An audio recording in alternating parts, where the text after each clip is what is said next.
Let's play a game. I bet you I can make a rhyme out of anybody's name. The first letter of the name, I treat it like it wasn't there. And then a B or an F or an M will appear. And then I say Bo at a B, then I say the name, then banana, fana, and foe. And then I say the name again with an F, very plain, then a fee, fi, and a mo. And then I say the name again with an M this time, and there isn't any name that I can't rhyme. Crit twitch, bo, bit twitch, banana, fana, fo, fit twitch, fee, fi, mo, mit twitch, crit twitch. Hey, Crit Twitch. Thank you for the resub. Do not think that you are going to get away with a sneaky resub before I went online. Oh, no. I just jumped on it to make sure I got that in there. Hey, how are you doing? Hi everyone, I'm Trooper SJP, and this is the Academic Foxhole. How are you all doing? You know what I haven't done? I haven't brought up the game, the one that we're playing, but that's cool because I'm gonna do it right now, and it will be fine. I was like, let me pull up the game. I was like, no, Crit Twitch has resubbed, and I must now before it's too late. Hi, everybody. I have so many things I want to talk to you about. PH, I'm doing well, still on the hype. Oh, hey, can you tell us about it? Can you tell us how your GMing went? That would be pretty amazing. You don't have to do anything you don't want to do. Woo. You're the boss of you, But if you wanted to tell us about how it went, I would love to know it. Hey, Ice Bunny, how you doing? Welcome, hats. Yeah, tell us about it. All I know is that you gave them hard moral choices, but I don't know the genre. Give details. Give details. I would love to have them. Also, hi everybody. How are you doing? I've got things to talk to you about. It went so well. The adventure is basically that there is an evil monster that is in a bad position and wants the PCs to help. Oh, interesting. That does. Crit Twitch says that does sound like something that PH would do. So, what made the evil monster in a bad position, and why would the PCs help?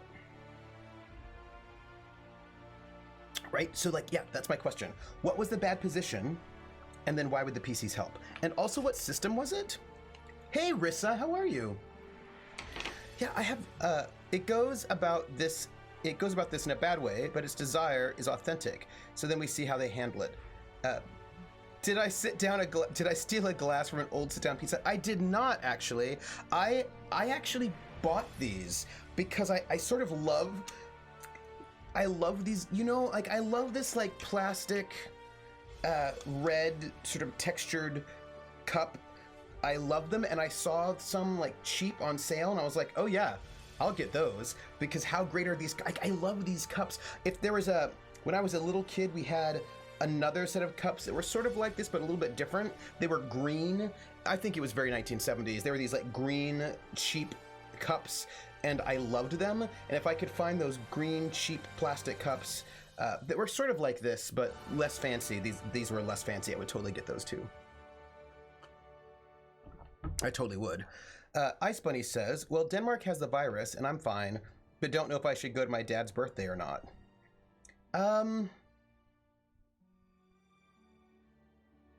Does your dad have the virus? I feel like you can do it. So you bought them from an old sit-down Pizza Hut that shut down. You're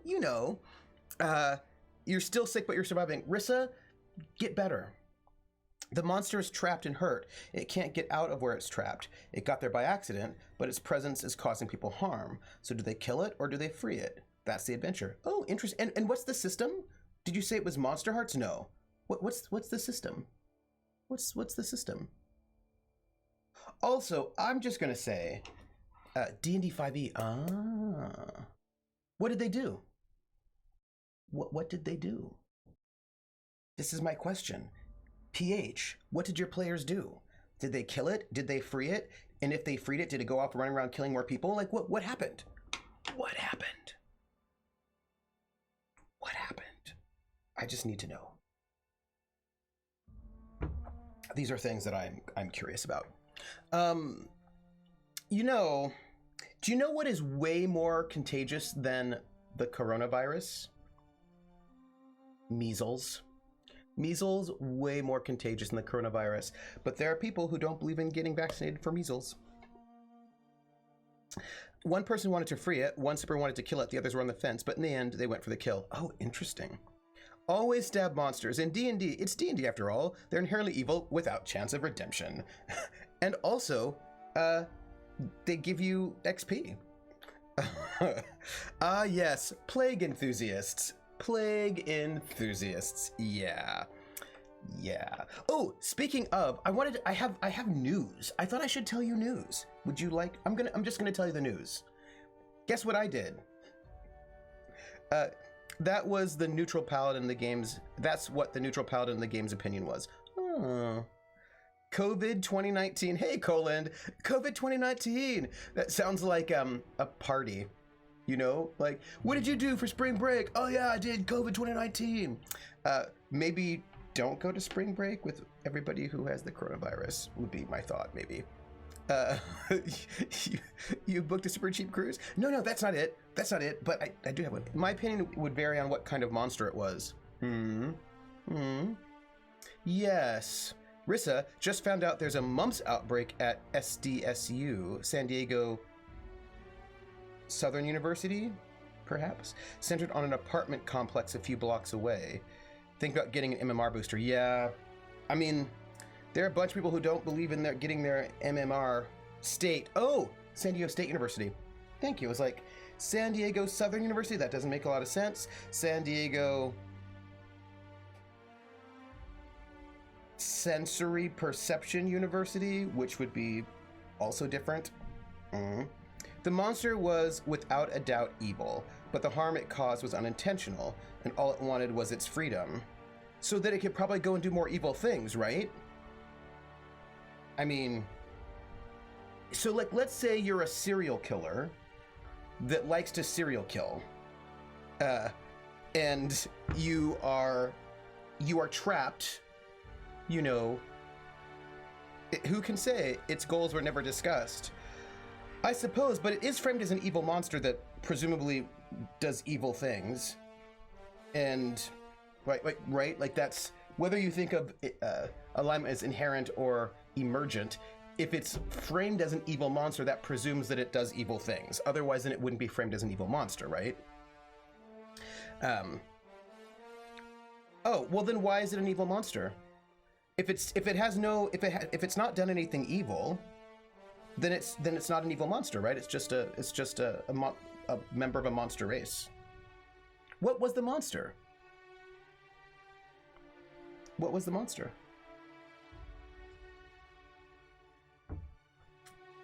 An aboleth. An aboleth. It's interesting, right? Because you can go with like the old school way in D&D 1E, where if you are evil, you're evil, and that's it. You will do evil things. Or you can go for the more 5th edition one, where there are some things that are like inherently evil, but most things are not necessarily inherently evil. Like an orc doesn't have to be evil or not. But if it's sort of inherently evil, if it's one of the races that are inherently evil, then they can't run around being good because that's part of the mechanics of the system. No, and I also think the media is over dramatizing. That is true. Meaning I most likely go and miss you crazy next Friday, Saturday. Oh, well, you'll catch us when you come back. Aboleths are aliens from before creation that want to destroy creation. There's not a lot of wiggle room there. Right. I only believe that demons and devils are evil. Others just have a likelihood and it's up to the individual. Right. So, of course, it'd take a pretty good Arcana check to know that.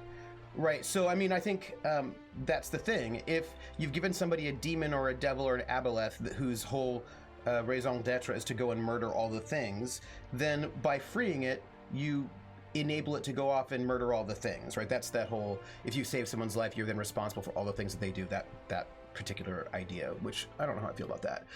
But, right, in a universe where there are things that are inherently evil, you're right, the old D&D had spells that specifically affected alignment 5e, not so much. Yeah, right, that's really interesting to me that they, and I think it's good. I think that the 5th edition of D&D has done a lot to mitigate my concerns about D&D. Like I had, you know, growing up with D&D, there were things about it that I was like, this makes me feel uncomfortable. I don't think I like this. And D&D 5e has done a lot to, Krellin once said that D&D 5e was made for me, and maybe it was. Maybe it was specifically, maybe, okay, I have an idea, right? I have an idea. 5e turned all those spells to key off of specific monster types instead. Rissa says, I'm not scared of the virus, but the people in charge of managing the outbreak in the US are useless? Yeah, those are concerns. Alignment is kind of an appendix. It's just like an appendix in your body. PH says, I tried to make it an actual choice. I don't think either option is the right choice off the bat. Well, I mean, again, I think it sort of I think it depends, PH. If what you've given them is a monster that is inherently evil and is driven to murder and pillage and rape and kill and all of that stuff, and there isn't anything it can do about it because it is inherently evil, then saving it means that you have just enabled something inherently evil to go off and do inherently evil things, right? Kulan, I see you. Kulan asked if I trimmed the beard, and I did because I was like thinking about a photograph for the French Resistance game, and I was like, oh, if I trim the beard and the mustache, then it might give it a bit more of a 40s vibe. But I actually have a photograph I think I can use, so I didn't even need to trim my beard, but it's fine. It's fine. Although we'll see. We will see. I only believe, right, so if you'd given them, it's like protection from evil and good now, and it keeps up aberration, celestial, elemental, fae, fiend, and undead. So Krellin says that aboleths are inherently evil because they're from outside of creation, and what they want to do is destroy all of creation. So PH, do you not think that, do you not read aboleths as inherently evil? This would be my question. Let me see, what do I have? Oh, I actually have the monster manual. Why do I have so many D&D 5e books? Why do I? I don't have everything. I don't have that much. I do not. Let's see. It's also a change protection makes it one of the better concentration skills. Not that I really get why they would test my dyslexia again. It's a national valid test, but yeah, that's the other side of it for free. Yeah.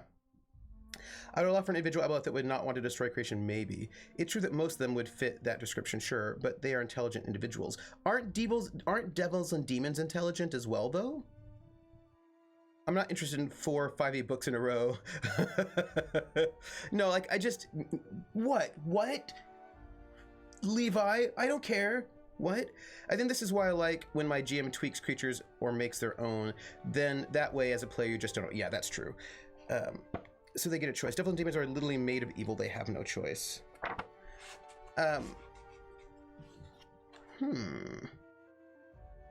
Let's see. Demons, not demon lords. Let's see. What do they say? Basilisk, Planetar, Aboleth. Before the coming of the gods, aboleths lurked in primordial oceans and underground lakes. They reached out with their minds and seized control of the burgeoning life forms of the mortal realm, making those creatures their slaves. Oh, aboleths are sort of Cthulhu, yeah. Large aberration, lawful evil. They got lots of actions. They enslave people. Let's see. So they make people their slaves.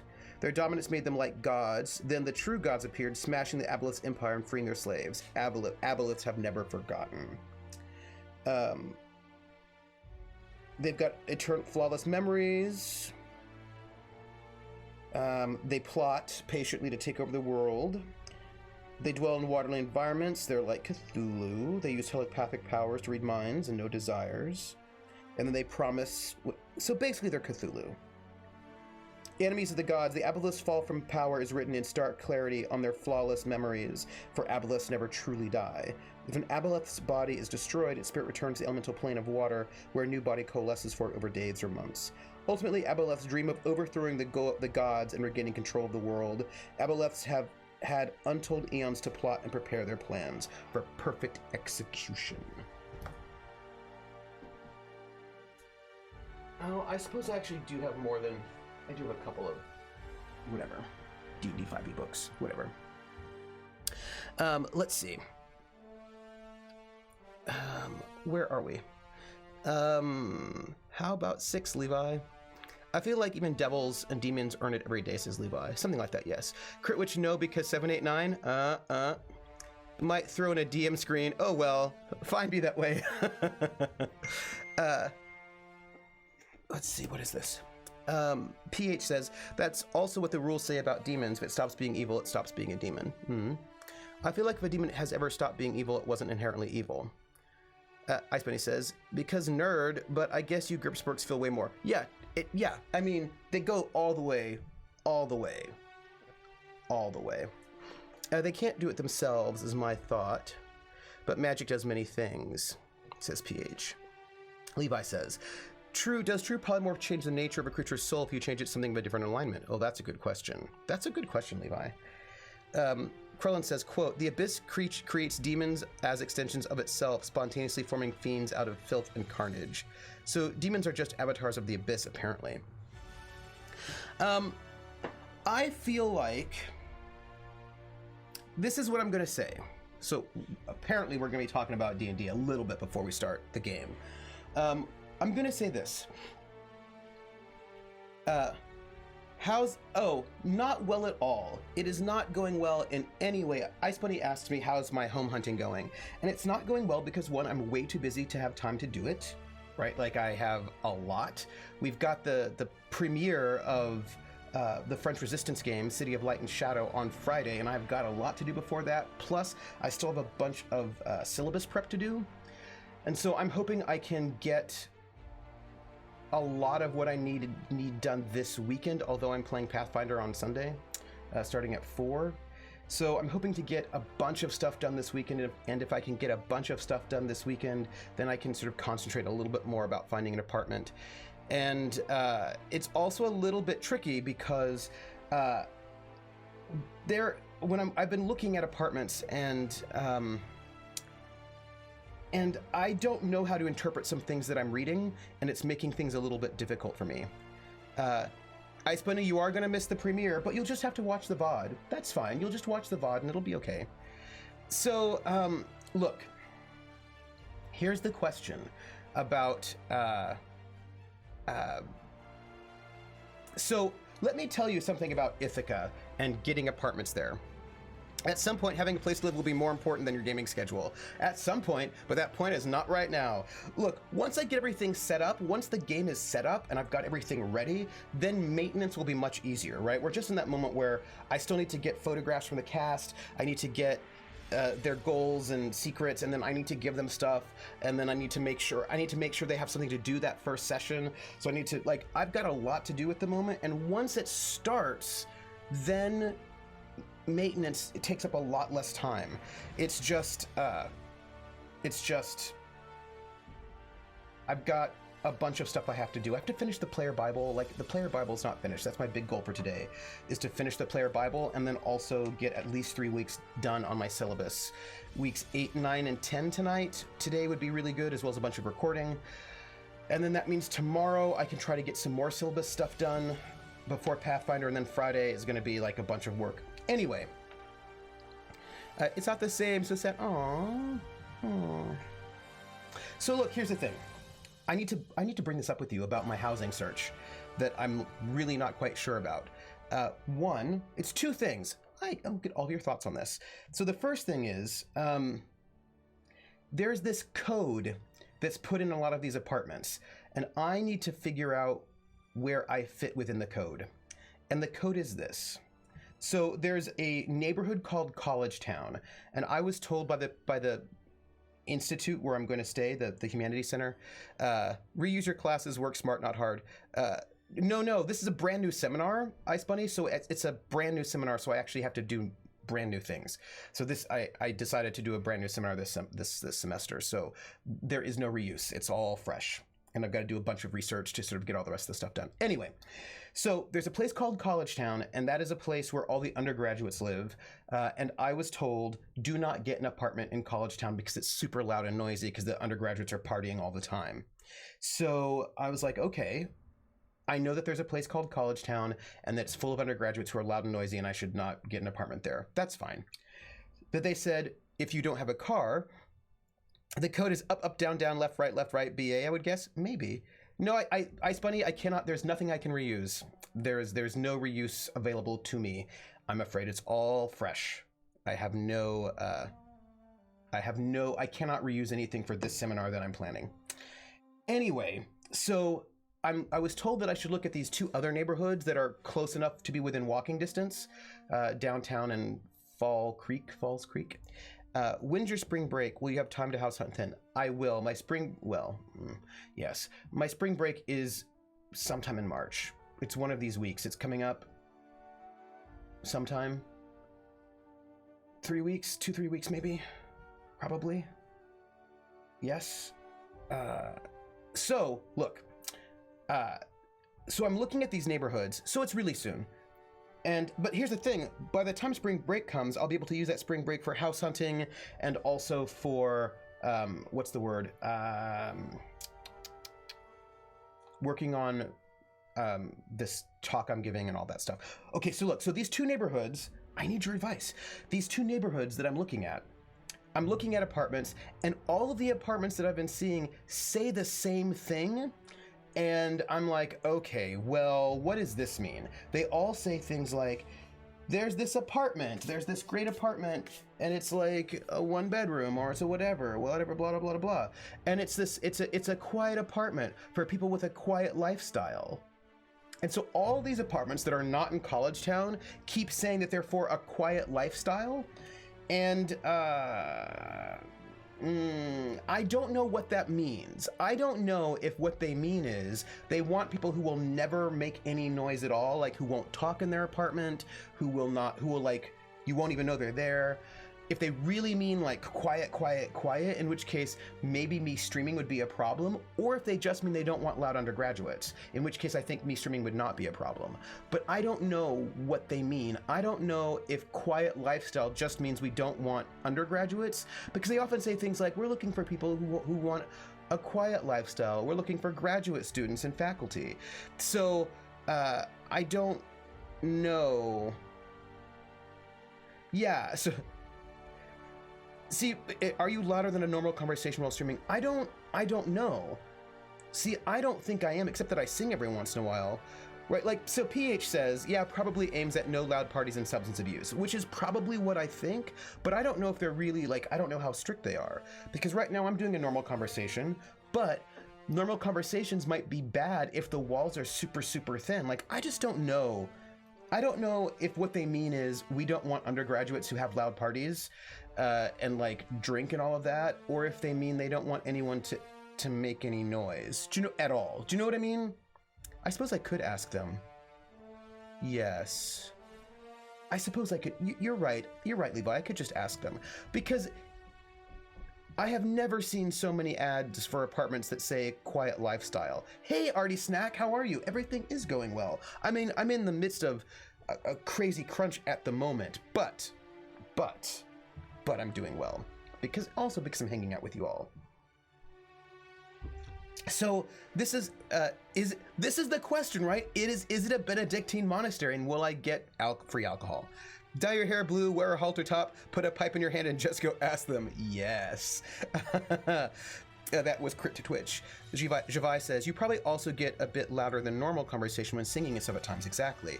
Especially when you use the megaphone thing or whatever it's called. It's a megaphone. It is a megaphone. If they all say that, it's probably just no loud parties or shouting matches. Yeah, because that's the thing. If they really meant really, if they really meant we don't want anyone to make any noise at all, if it's a Benedictine monastery, no talking at all. If it's not a Benedictine monastery, it means no loud parties and pounding music. I mean, I have the megaphone, but it's not like the megaphone is that loud, I don't think. Yeah, okay, so then I should probably not be nervous, right? I should probably not be nervous, right? Okay.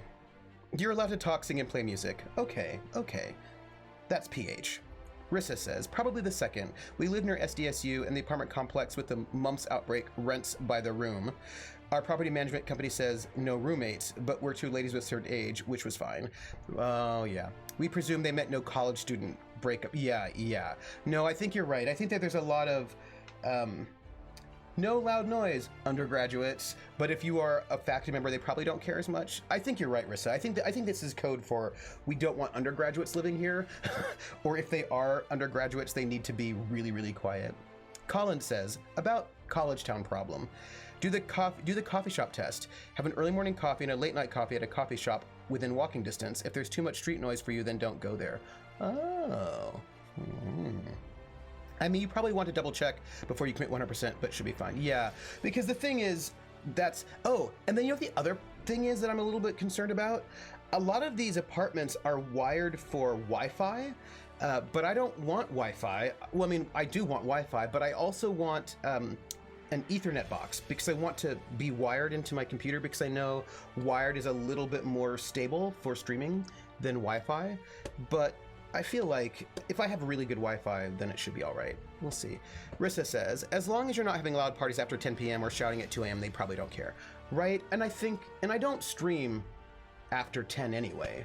Right? All of my streaming is in the evening East Coast time, so that should be fine. Right? I think you're right.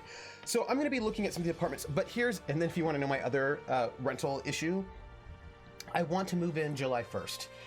Or thereabouts, and a lot of these leases start August 1st, but I don't want to start August 1st because August 1st is Gen Con weekend and I will not be there, so I want to be able to move in, and also I want to get out of this apartment July 1st so that whoever moves in after me can move in July and be ready for the school year.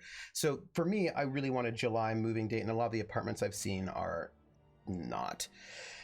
Anyway, I'm gonna have to work it out because I need to put my stuff in storage and figure out what's going into storage, what's coming with me, and all of that. So I feel like it's March. I still have a little bit of time before I have to do that, and I think I should be good.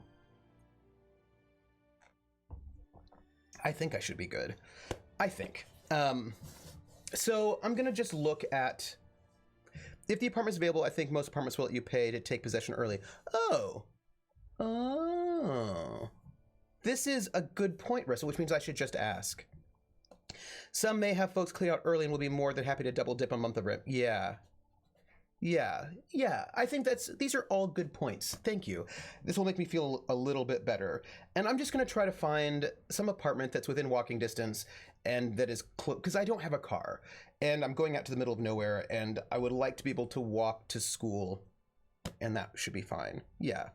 Kulan says, much like me, if funding happens and I get a position, then I'm house hunting to move in the summer. Oh, Kulan, yeah. And you want a place, look, I don't want a lot. I'm only going to be there for a year, right? I want to be able to bring the minimum number of RPGs that I need. I will figure out what that is. I will probably need to bring my D&D 5 ebooks. During our last two moves, we paid rent on the old place and the new place for an overlapping month, which gave us time to move. Yeah.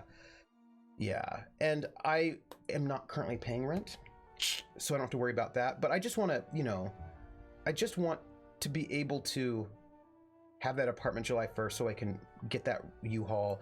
I'm a little bit worried about moving, the physical move, the physical act of moving, because I'm one person and I can carry a lot of things. Although my wrist is still a bit bunk, and I can carry a lot of things by myself, but I can't carry my dresser. So I might want to see if it's possible to get movers to load my U-Haul and unload things into a storage unit, maybe. and then see if I can get another separate set of movers to help unload things. Although if I've got furniture, if the place I might be looking for a furnished apartment, because if I can get a furnished apartment, then I don't actually have to move any actual furniture. I mean, or not any furniture that I can't carry myself, right? And then I should be fine, I think. Yeah, hauling boxes, says PH. Moving can be a real pain for sure. Totally. Kulan says, yeah, it's awkward, but it's manageable. I'd be moving a 15-minute bus ride closer to the university. Oh, that's good. Save 80 pounds a month on travel. That's good. And that can be spent on rent for a bigger, better place. Oh, all of that sounds really great, Kulan. I'm crossing my fingers for you, or as they say in German, I'm pressing my thumbs for you. Yeah, so I think I'm going to look for a furnished place.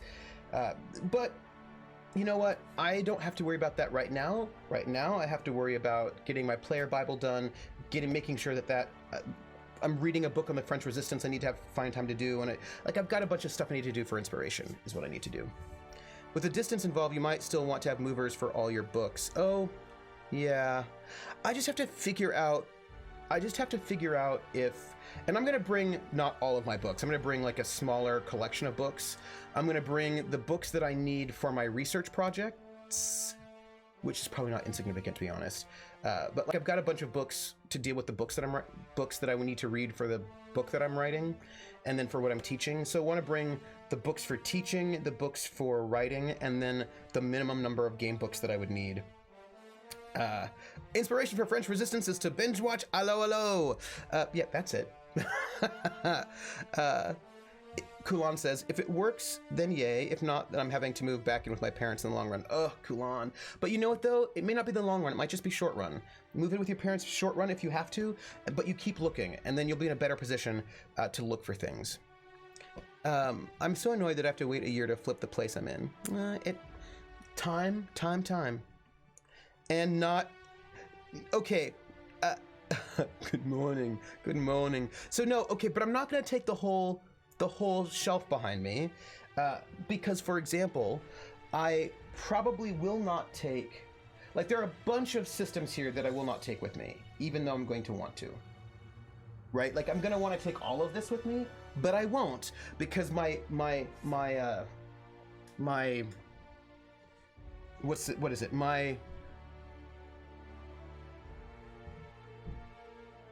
standards will be, will I run or play this game in the next year and a half? Right? That will be my standard. Will I run or play this game in the next year and a half? Also, do I have it on PDF? That's never load. Just put all the GURPS in storage and keep the rest. I see what you're saying there, Krellin. Also, I do have a hand truck. I have one. I bought my own hand truck because I move myself a lot. I got to sort food. Still here. Kalan. Krellin says, I live with my brother, which is basically the same thing as with your parents, right? No, it's cooler when you live with your brother. That makes it cool. Only 70%. Oh, and I have a bunch of things on PDF. Never load a box with all books. Do half books, half lightweight stuff. Makes it easier on everyone involved to carry. PH, I have a bunch of book-sized boxes that are like, they're made to carry books, and so that's not too bad. But I will also note that my ratio of books to non-books is, I don't have a lot of... If I am going to move and I have 50 boxes, out of those 50 boxes, like 30 are going to be books and another 10 are going to be CDs and DVDs. And then maybe I have a total of 10 boxes that are not books. Like books or CDs or DVDs. Like if you like I think I had all of my clothes in 3 boxes. They were large boxes, but like I don't have a lot of things that are not books, DVDs, or CDs, or VHSs. Like I do not have a lot of things that are not media. If you look at what my life is like, what's in there, although now I have some more costuming stuff. I've added, now I have a bunch of games. I have a bunch of board games now. So if you take out board games, books, CDs, DVDs, VHSs, cassette tapes, LPs, if you take out the media from my life, I have almost nothing else. I mean, I have like a couple of things, but like computers, computer, right? But generally speaking, I do not have much outside of media. Yeah, which, you know, that is my life. Krellin says, what? A media professor has a ton of media? Yeah, I know. Yeah, this is shocking. Levi says, hand trucks are really nice. They are. I need to go make sure the wheels of my hand truck are full. I only have to wait because the neighborhood I want to be in is in development until September 2020. Oh, well, that's good. I have too many books and not enough light stuff to see. Krellin, you and I, we're in the same position here. We're in the same position. Too many books, not enough light stuff. I've heard that we can soon watch films together on Twitch. I wonder if that will be really true. If that's true, the thing is, are they going to go and like, are you going to have to pay licensing for that? This is my question. The wheels on the hand truck go round and round, round and round. Javai says, you work academia, you're expected to move all over the world for work. Living light is almost required, I imagine. Yeah, except that we live light, except that we have all these books. Like, I don't know what's wrong with us. I only brought 2 boxes of my books, says Crit Twitch, the ones I needed. So I have more boxes of kitchen stuff to haul this next time. Oh yeah, I bought some kitchen stuff. Hey, you just reminded me, I bought kitchen stuff because I've been doing cooking. So I do have some kitchen stuff now. Before, my kitchen stuff was sad. I had sad kitchen stuff. I went to IKEA and I bought their like little set of plates and cutlery. So like I have like 4 plates, 4 big plates, 4 small plates, 4 bowls, 4 cups, and then forks, and then like 4 knives, 4 spoons, 4 forks. But I have more now, you know. PH says, my best friend just called and he's a dad. Oh, congratulations. Baby got born yesterday. I think he named his son Dion. He was exhausted and kept it short. Congratulations to your buddy. We have to, if that's true, we do have to watch the No Brad movie together. Yeah. Oh yeah. Through Prime. Oh, through Prime. Through Prime. If it's through Prime, that's going to actually limit the things that we can watch. And I don't know. We'll have to see how that works. The No Brad movie is posted in full on YouTube. You could probably watch it on Twitch right now. But would we get in trouble is the question, right? Would we get in trouble because Twitch can be weird. I hope I'll get to spend a bunch of time with this kid. I hope so too, PH. You seem like a really good, like, uncle. Oh, relevant for new dads? Prime Video is such a pain to use. Oh, there's something in Prime Video I want to watch. So look, there was a thing I wanted to say before we got into the game. I can't hear you, but hello, Trooper. Oh, hey, Grinny. Grinny, can you do me a favor? I need you to do me a favor. Can you do me a favor? Grinny, can you do me a favor? Grinny. Oh, Grinny. Can you do me a favor? I need a favor from you. I need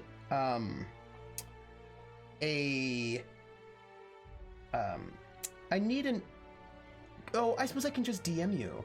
I'll just DM you. I don't need a favor. I was going to ask you to give me an email, but I don't need it. I can just DM you on Discord. So whatever. I'm going to be DMing you for a reason.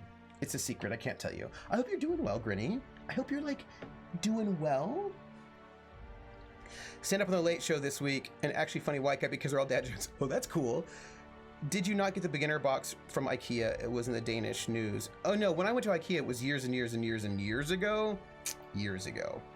I love kids, they're the best. I don't love kids, generally speaking.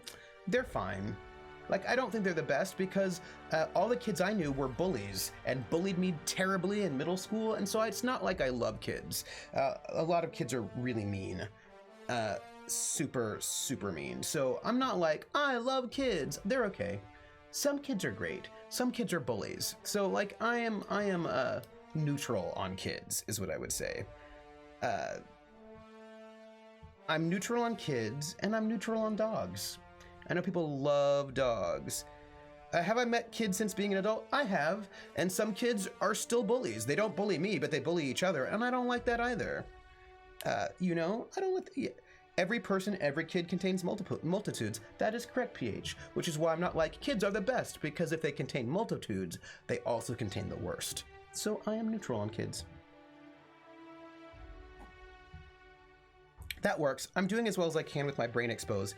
Yeah, Grinny. I like kids who go home with their parents at the end of the day, and Mark ends, grown kids are fine. See, that's nice. See, Grinny thinks dogs are great. I'm neutral on dogs. You have to try the newborn kids. Newborn kids can't have good conversations with you. They're not good conversationalists, newborn kids. I'm not a baby person. Like, I'm not like, oh, babies, I love babies. I'm not a baby person. Kids can be great, especially in shorter bursts. And when, you can hand them over to someone else later. Javai. Krellin says, okay, but when you're an adult, you're allowed to tell the kids to stop bullying each other. You can, but they're not always in your presence. Do you know what I mean? Sometimes there are no adults around, and then they do horrible things to each other. And that's not great. Yeah. I am neutral on dogs, and I'm neutral on kids. I don't dislike them, but I'm not like, oh my God, they're the best, I love them, which a lot of people are. Like a lot of people love dogs. They love them more than human beings, which makes me always feel uncomfortable. And they also love kids. Like, they also love kids more than human beings. Like, and also, I'm gonna be very blunt and open about this one. I like specific dogs, neutral on dogs in general, but all cats are awesome, even the assholes.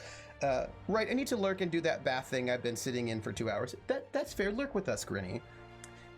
Kids are human beings. I said dogs, right? Some people like dogs more than human beings, and that makes me feel uncomfortable. But also, a lot of people. I said I'm neutral on dogs and I'm neutral on kids. It makes me uncomfortable that some people like dogs more than they like human beings. That makes me feel uncomfortable. And as for kids, so the thing is that I, generally speaking, am pretty skeptical about dogs and kids. Not them themselves, but about the discourse around. This is my bluntness. Get ready for that resistant bludgeoning. I do not like the way that dogs and kids are used in our society. People use children as propaganda tools to do oppressive things. Think of the children, right? They're like, oh, think of the children. We have to oppress gay people because think of the children. What if the children saw gay things? We have to make it so that you can't talk about gay things in school because think of the children. So there's kids themselves are fine. I don't, yeah, right? But they do that using children, right? They use the sort of fantasy of children as perfect angels and so special to gin up a lot of negative, to oppress people. And not only to oppress people, but to sort of stoke nationalism and to stoke, there's a lot of that. There's oh, we have to go to war for the children. We have to oppress people for the children. And I do not feel comfortable with the way that children are used as propaganda by society. And part of that propaganda is about holding children up on pedestals. And I don't like it. So I don't tend to be the person that's like, oh, children, oh, children, oh, they're the best. Because it makes me uncomfortable. You know what I mean? The children are just people. They're smaller people, but they're people. They're not so great or so terrible. They're just people. And I don't feel comfortable with the sort of the move to make everything about children, to shame people if they don't have children. There's a lot going on. Most of the ones I've lived around, if children saw gay things, they might think gay things are normal, and that would be bad because then my kids would tell me that my hatred of gay people is weird and wrong. Yep, Krellin, that's exactly how it goes, right? Yes. And yes, people also think they're way more fragile mentally and emotionally than they really are. Yes, so there's a lot of kids are rarely, Javai says, kids are rarely perfect angels, and kids are fun because of their energy and stuff. Making them into angels just removes that from them. Yeah, I agree. PH says, I say I like kids because they're easier for me to talk to. They're more direct and don't mind my autism as much. That's fair. And so for me, I just tend to have mixed feelings about the concept of children because we live in a society that uses them as propaganda, and that makes me feel uncomfortable. we live in a society that also judges you if you don't have kids, and I don't like that either. That often will judge people's worth on whether or not they have kids. And they will say things like, you're not a real adult unless you, like, there's a lot of child related propaganda that makes me feel very uncomfortable. Same thing with marriage, actually. I think like marriage is fine. If you want to get married, get married. If you don't want to get married, don't get married. That's cool. But we also do a lot of propaganda around marriage that makes me feel really uncomfortable. Yeah, and honestly, says Rissa, we've only treated kids this way for a couple hundred years. Yeah, that's right. And Bar Garwood cannot stand kids. Yeah, also sexism around kids. Yeah, there's like so much around this that like, oh, but little boys do this, little girls do this. And I was like, I hate all of this. Like, I don't like it. You know what I mean? Like, there's just a lot of that stuff that I feel very uncomfortable with. I feel uncomfortable with the ways in which we deal with marriage as a society. That also makes me feel uncomfortable. I'm neutral about marriage, right? But I don't like how there's a lot going on with that too, right? That I don't feel comfortable with. Krellin says, that's because if your 10-year-old wasn't out in the fields picking wheat 200 years ago, then your entire family starved. That's true. That's true. Ice Bunny says, the worst thing is when couples have a hard time to get a diaper pooper and how crazy they get to get one. And also in this, and I will say it's also right now, and this is, I was reading an article about how this is actually fairly new. The kind of weird dog thing we're in right now is fairly recent. Like dog dads, dog moms, or people are sort of treating dogs like children rather than dogs is fairly recent societally. And I also feel a little bit uncomfortable with the ways that people are treating dogs right now. There's like a rhetoric around dogs, and like, again, I don't hate dogs. I think dogs are fine. You know what I mean? Like, they're fine. They're dogs. They're fine. But people are treating dogs in a way that is now making me feel uncomfortable, in the same way that I feel uncomfortable how we treat marriage, and I feel uncomfortable how we're treating kids as concepts and ideas. PH says, media can't show dogs getting hurt. People, they can dive their scores, and that's fine. Right. This is part of what I'm talking about. And Krellin says, I think the dog kid thing might be related to economics, and that's what the article was talking about. So you're 100% on that one, that there is, it's about the kind of economic pressures we're currently in, that this has led to this kind of shift in the way that we're sort of treating dogs right now. And of course, also, there's money. There's money to be made. People are like, I know someone who was a graduate student and took out $20,000 worth of graduate student loans to get their dog treated for cancer, and the dog died anyway. And like this person is now in super hyper debt because their dog had cancer, and they their vet was like, you need to spend all this money to sort of try to cure your dog's cancer, treat your dog's cancer with chemo. Like, it was just a lot. So anyway,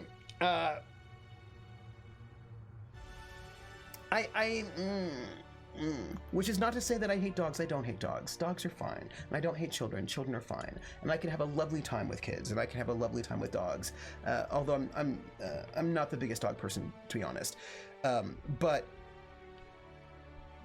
I don't like how society uses dogs, children, and marriage, let's say, in ways that I find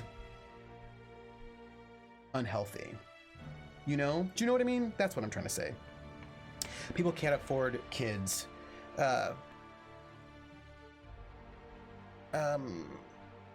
Ice Bunny says, so Levi says, being really allergic to dogs and cats dating is really Levi, oh my gosh. So I am really allergic to cats. And while I'm mildly allergic to dogs, my allergy to dogs is fairly mild, which means I can be around dogs and I can pet some dogs. I just have to wash my hands and I should be fine.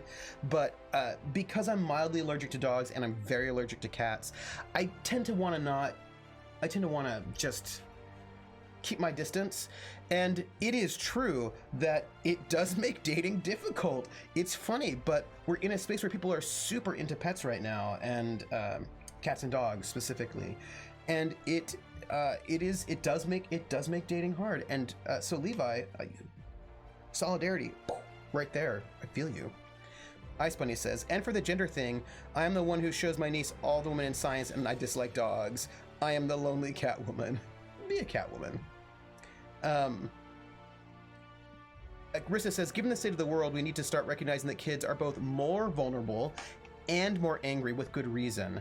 And we can't protect them from everything with this notion of, if we just hide this info from them, they'll be safe. Yeah, Rissa, it's this thing where I think that we are somehow simultaneously not recognizing how vulnerable they are while also treating them too fragilely. It's this kind of like children can know about death, for example. Like that's, yeah. Oh, I heard something that's really interesting. I just remembered a thing.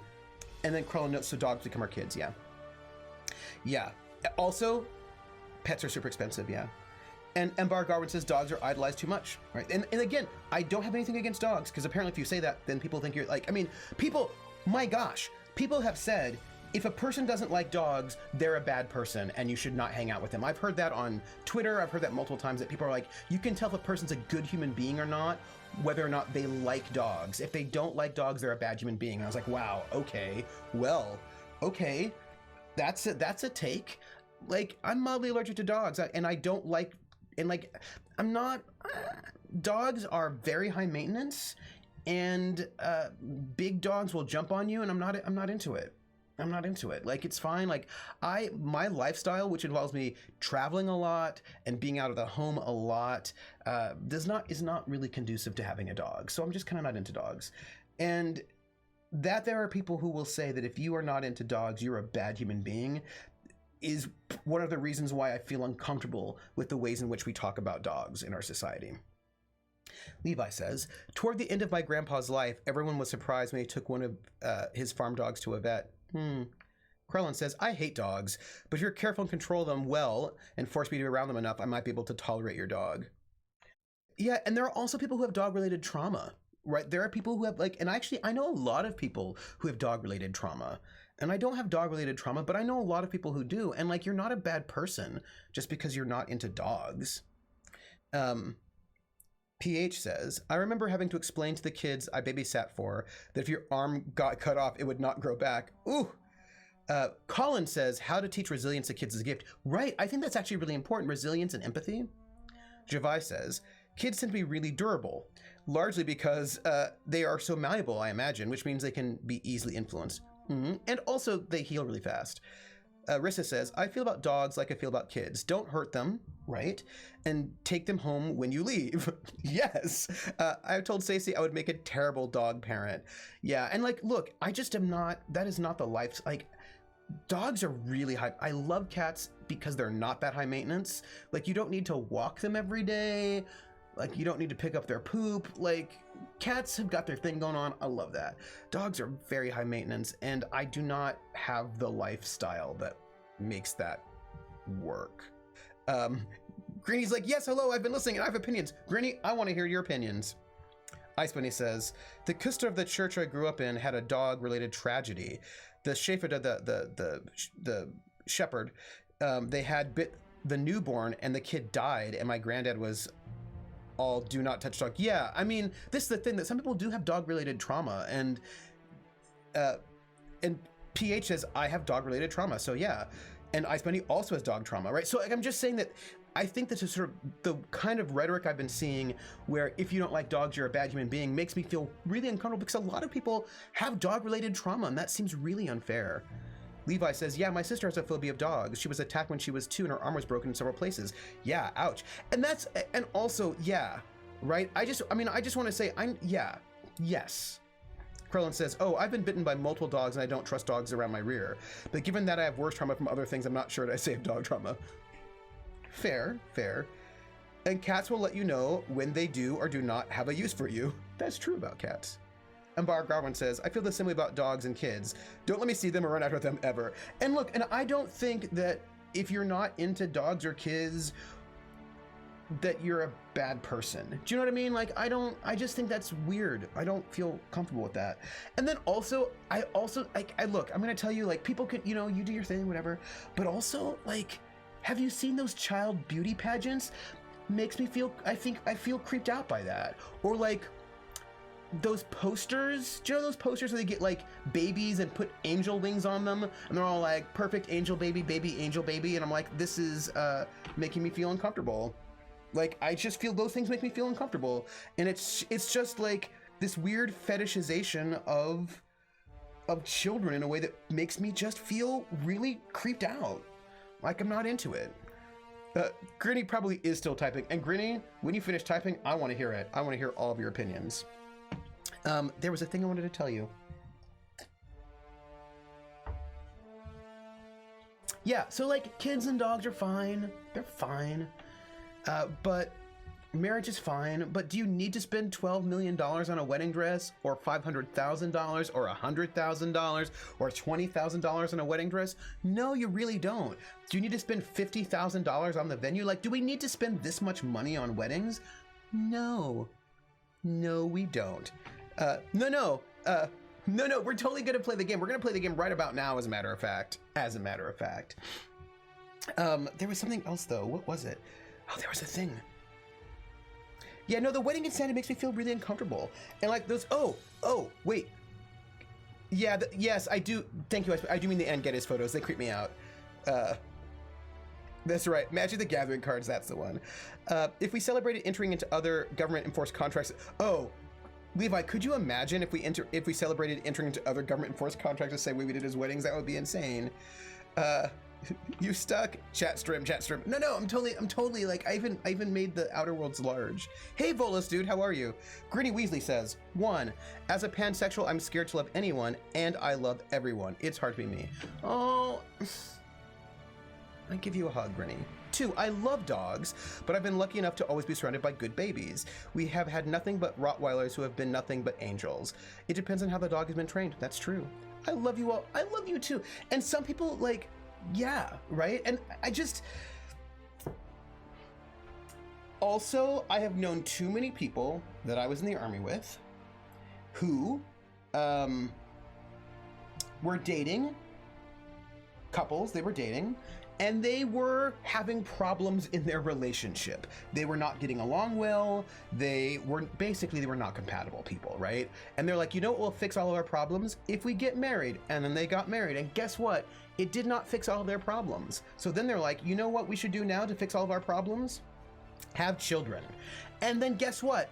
Having children did not fix all of their problems, and then they all got divorced. Like, I'm just saying that there are a lot of people who use children, marriage, etc. in like bad ways, and I'm just not... People with problems in their relationships? Unheard of. People, yeah. Wait, the parents divorced? No, they divorced each other. And it is yeah, and it always sucks. It's a terrible cycle. And they just maybe should, I don't know, go to therapy. But as Krellin points out, therapy is super expensive, and they may not have health insurance that covers it. Rissa, I saw that coming. Do not procreate if you and your partner are not getting along. That would be some good advice. That would be a good advice. Javai says, kids is not a solution to relationship issues. If anything, the opposite. Oh, I did say they all got divorced. I meant all of the couples I was thinking of got divorced. That is what I meant. Pardon me. We're gonna start, and we're gonna keep chatting. I moved in with a young lady when we got engaged, and she started acting very different and got physically abusive. Oh, Levi, I'm so sorry. Really glad I left before actually. Oh, hey, control freak, how are you? What's this game screen? No, therapy's for other people. I don't have anything wrong with me. Oh, what a stigma. Yeah, you know, I was thinking about something my mom said to me, Levi, and this is, oh, I forgot to tell you the thing I was going to tell you. I have 2 things I want to tell you. That's no good because I'm going to forget one of them. Mom advice. Wait, one was mom advice. One was, oh, yes, I remember. Sorry, I remembered. There were 2 things. Check mark. Okay, 2 things. Yes. A month after I moved out, she got married to a guy she definitely wasn't sleeping with. Wow. And I realized why she was suddenly acting so suspicious of me. Ooh, Levi. Oof. PH says, the Party of 5 reboot where the parents get deported has the parents separate after the deportation. The mother says that after leaving her family with him in the U.S. and now leaving with her family in the U.S., to go back with him to Mexico, she's done. And I felt like a legit choice. Ooh, I need to watch that Party of 5 reboot. So I have two things I wanted to tell you. One is really quick, and it is, I don't know if you've noticed, but if you look at the bottom left of the chat bar, there's a little check mark. I made a little icon for our channel points, which I've renamed extra credit. Right? So now our chat points are called extra credit because this is the academic foxhole, right? And I've not watched The Watchmen yet. I don't have HBO, so I've got to find a way to get it. And the thing I have found a use for the extra credit that I don't think you can see it. I don't think you can see it yet because I haven't unlocked it. But I have a special thing you can buy with extra credit that I'm really excited about, that I am looking forward to testing out. It is on the nose. For 5,000 points, you can give the players in the French Resistance game a fate point. Well, as a group, right? Because their cell has fate points, and for 5,000 for 5,000 extra credit, you can give a fate point to the resistors, and that's limited to only 4 fate points at the moment. It's limited to only 4 fate points per session, but that's what I've decided to do. That I was like, we've got to do something with these channel points. And I was like, I don't know what are we going to do with these channel points? What are we going to do with them? I was like, I know, we can give them, because we're being a little brutal in the Fate Resistance, and it's a way to sort of offset that. And so that's what I'm going to do. It's going to be our experiment that we can do that. So that's what I'm going to do. So if you want to, for 5,000 extra credit points, you can give a fate point to the resistors. And that's the idea. We're gonna test it out on you're London, right? Basically you're London, and you are giving them support. So Ambar Garwin, you are indeed London, and I actually sort of love that, and I am just very excited, right? So how cool is that? And I will make sure not to forget to tell everybody, Rissa. I should actually maybe make a command on it, probably. What would London send? Biscuits? Maybe coffee and some chocolate, you know? Those are all possibilities. So, Levi, first off, I'm really sorry you went through that, and it reminds me of something that my mother told me. Hey, we just walked into the secret lab, and it looks like people have been shot. We should look at their bodies. Also, I don't remember anything. So, I wonder if I have enough room. Who knows? So, Levi, this is what I wanted to tell you. My mom, and I'm not just telling Levi, I'm telling everybody, but Levi, I'm telling you. My mom was such an interesting woman. She'd like to give us advice. And she always gave really, really good advice, but the advice didn't always make sense at the time, because she would give you advice in like the weirdest moments. Like when I'm just trying to watch TV, you know what I mean? Like I just want to watch some TV, and then she'd give you random advice. My mom, she went to a secret lab. You should have told me before I snatched the emotes today. No, you'll get more points. You get points all the time. You'll get points all the time. So the thing is, my mom you are now entering Auntie Cleo's secret lab. Remember to keep Auntie's secret. Okay, I will. So my mom gave me advice that I think a lot of other people's moms did not give them. And I will always be grateful to my mother for giving me the advice that other people's moms or dads often didn't give. And let me tell you this piece of advice. She gave me lots of advice. Some advice I was like, what is this about? But one piece of advice she gives, I'm going to give you two. I'm going to tell you the two pieces of advice that I think are probably the most important bits of advice my mom ever gave me. And now I'm giving it to you, and then maybe you can pass this advice on to other people. The first bit of advice was always trust your instincts about a person or a situation. She told me this when I was 3 years old, that if you have a bad feeling about somebody, like you feel really uncomfortable around them, you don't have to be polite, you can just leave. Like you don't have to stay in an uncomfortable situation where you're feeling unsafe or uncomfortable. Just be polite. If you don't feel comfortable around somebody, you should go. Like she says, trust your feelings in those moments. And if you walk into a party or a scene or a place or whatever, and you just don't feel good about it, just leave.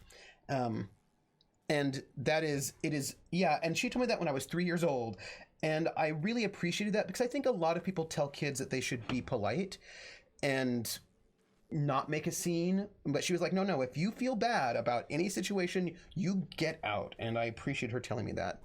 Levi says, your subconscious will throw up red flags several seconds before your conscious mind notices an imminently dangerous situation. Right. And so I would just say, that was the one piece of advice.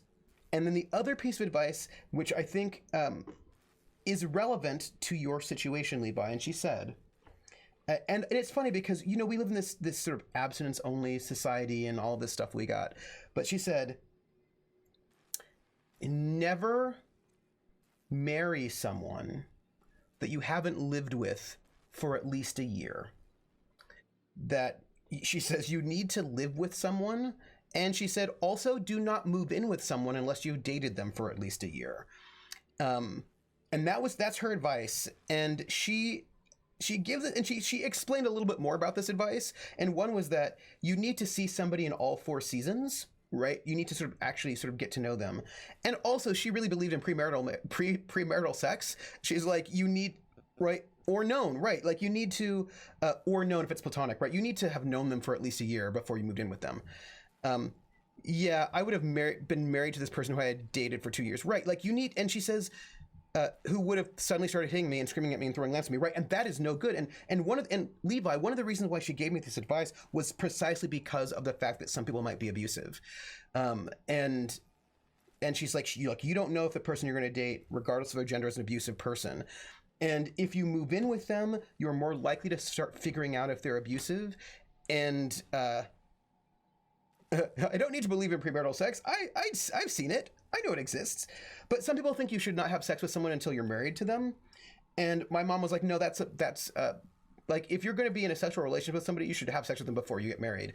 And part of all of this is because of something very specific. She says, marriage is a legal contract, and it is not necessarily easy to get out of that legal contract. And like, my mom is from an older generation, but she's not that much older, right? But like, she's like, when you get married, you are legally bound to a person, and all of a sudden things change because it's a lot more difficult to extricate yourself from that legal contract. So she's like, you need to, like, before you get into a legal contract with somebody that's supposedly for life, you need to live with them for a year, and you need to make sure, right, that this person is not secretly creepy or abusive, or that you actually are just not even really compatible with each other. And I think that was, and it's so funny because that was such good advice. Like for me, I think that's great advice. And there's also the thing that it takes you about 2 years to know if you actually really like someone or not. That like the first 2 years of your relationship. And so she doesn't think you should get married at 2. She thinks you should probably get married at, like, if you're going to get married, wait a little bit longer than 2, because it takes you about 2 years of being with someone before you actually, like, if you are not compatible, sometimes it takes about 2 years to figure it out. Right. And like that happens a lot, like on the nose, that squirrel on the nose. Sometimes it, like, you don't realize you're actually not compatible to somebody until about after 2 years. And so you want to wait. And what's so funny is that if you all remember, I'm going to open this door.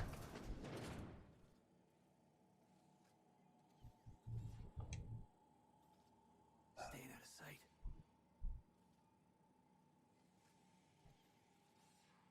There are people there. Should we just talk to them? And yeah, and Levi's correct. Like you need to go through some shit with that person too, right? And get married after the yeah, you have to get married after the limerence wears off, right? You have to wait a little bit. And then the other thing that I thought was really important to think about for talking in outer worlds, we're gonna talk to them. Hi, everybody. Who the you? Yeah, you. Get over here. Hi. How are you? I'm gonna take my gun down because that's rude. Hello. How are you? And if you want to spend maybe your entire life with someone, waiting a year or two before signing a paper saying you like them shouldn't be an issue. Like, if you are already living together, that paper doesn't matter too much.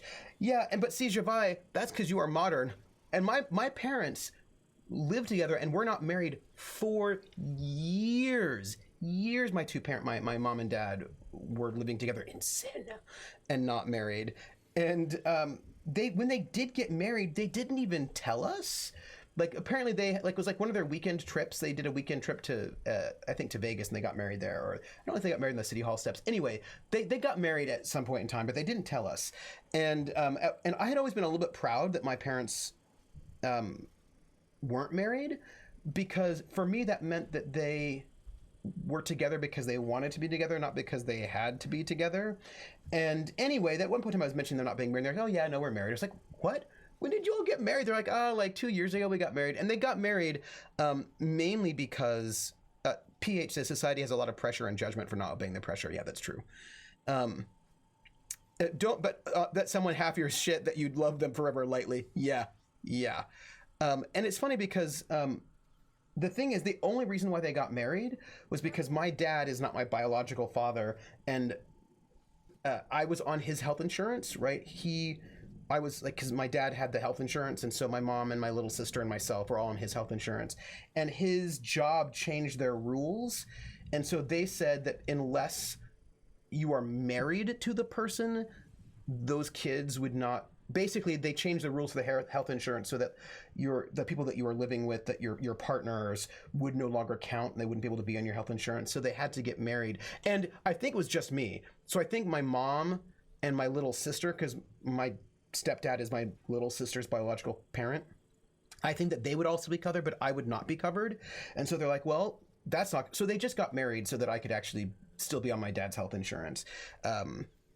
And I think that if it weren't for that, they wouldn't have. You know what I mean? Like, I don't think they would have gotten married if it weren't for that. The chick who invalidates my relationship was married to the world's biggest creep. He was so demanding, not letting her use makeup because he was so insecure that she would cheat. Wow. He sounds like a peach. Rissa says, the paper only matters for how the external world interacts with your relationship. I know people who had lived together for 20 years but finally married because as they got older, they needed that relationship to be legally recognized for medical insurance reasons, right? Which makes me think we have some problems with our medical insurance system. Crone's like, they got married for the insurance? How traditional. Yes. Javai says, true, there are cases when that paper does matter, like in long-distance relationships.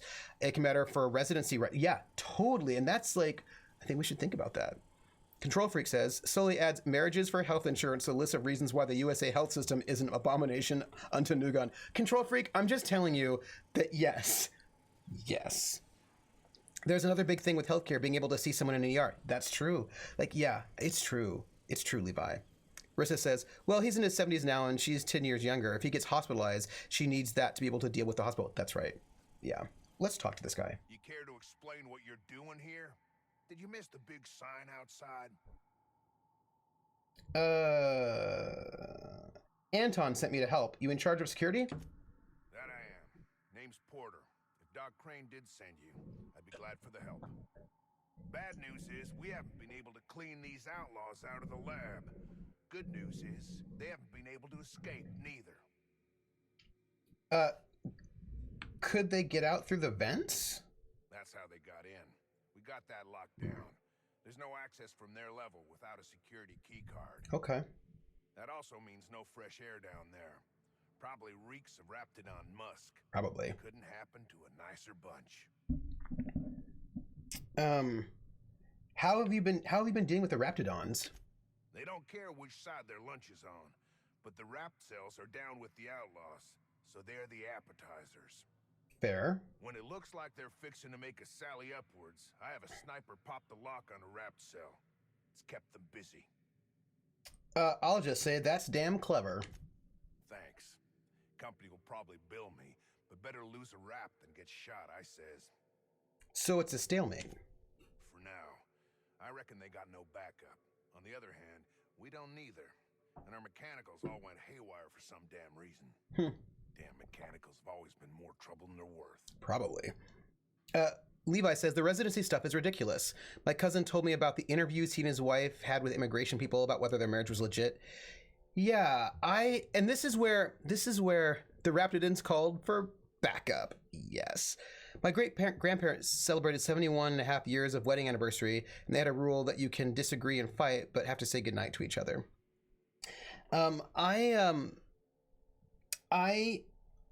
This is one of the things this is where I have this complicated relationship with marriage, in that I don't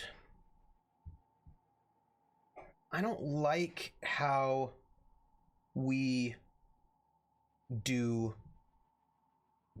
certain legal things, right? So for example, here's an example that I'm going to tell you. There are this is an example of these, some people here, like Control Freak, might actually even know this story. There are these two women who were sisters, and they were super, super old, and they lived in a flat in London that they bought right after World War II.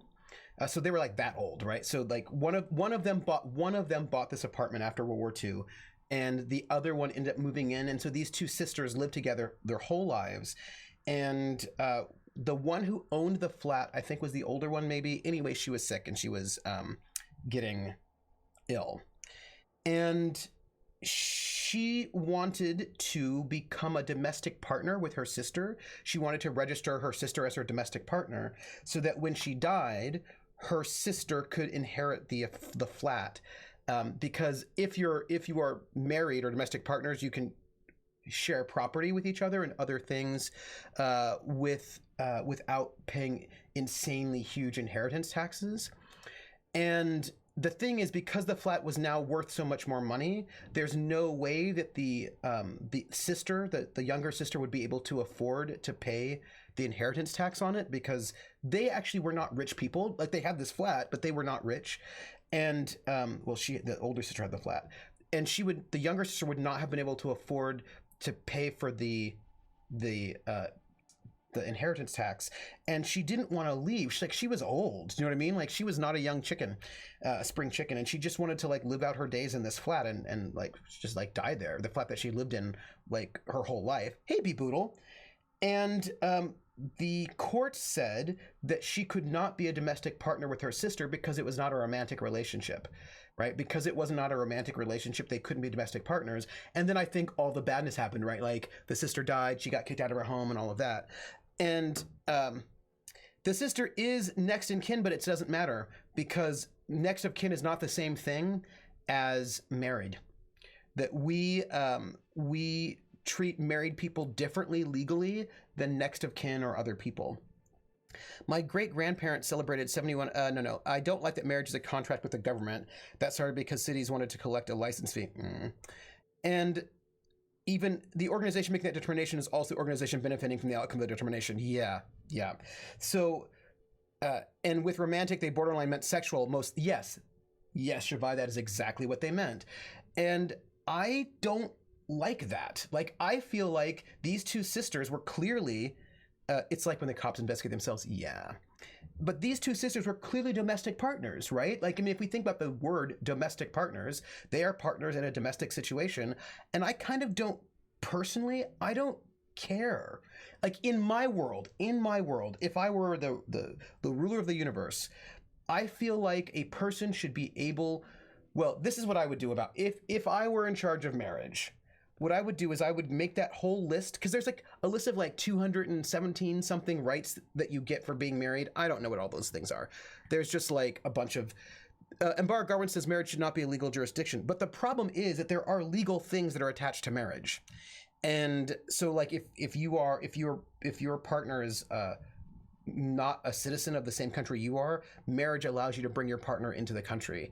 And then marriage allows you to do, like, there are a lot of legal things, right? It's not just, it's like there are a lot of legal things that are involved in marriage. Control Freak says it's pretty messy as well. For a long period of time, you could only get a civil partnership if you were of the same sex as your partner. Otherwise, you had to get married. Right, yes. I don't know that the current state is post the law changes that allowed for same-sex marriage. Yeah, it's this weird mix of these both legal and religious, as Javi notes. B. Boodle says, Control and I really struggle about where to get married. I don't think the state should be involved, and he's a bit anti-religion. Yeah, right? This is really tricky. Marriage is a religious right. The government has no right to have any jurisdiction. Stacy and I are not that kind of roommates, but it would be nice if there was a legal definition for chosen family for these reasons, right? So this is where I'm at with Rissa.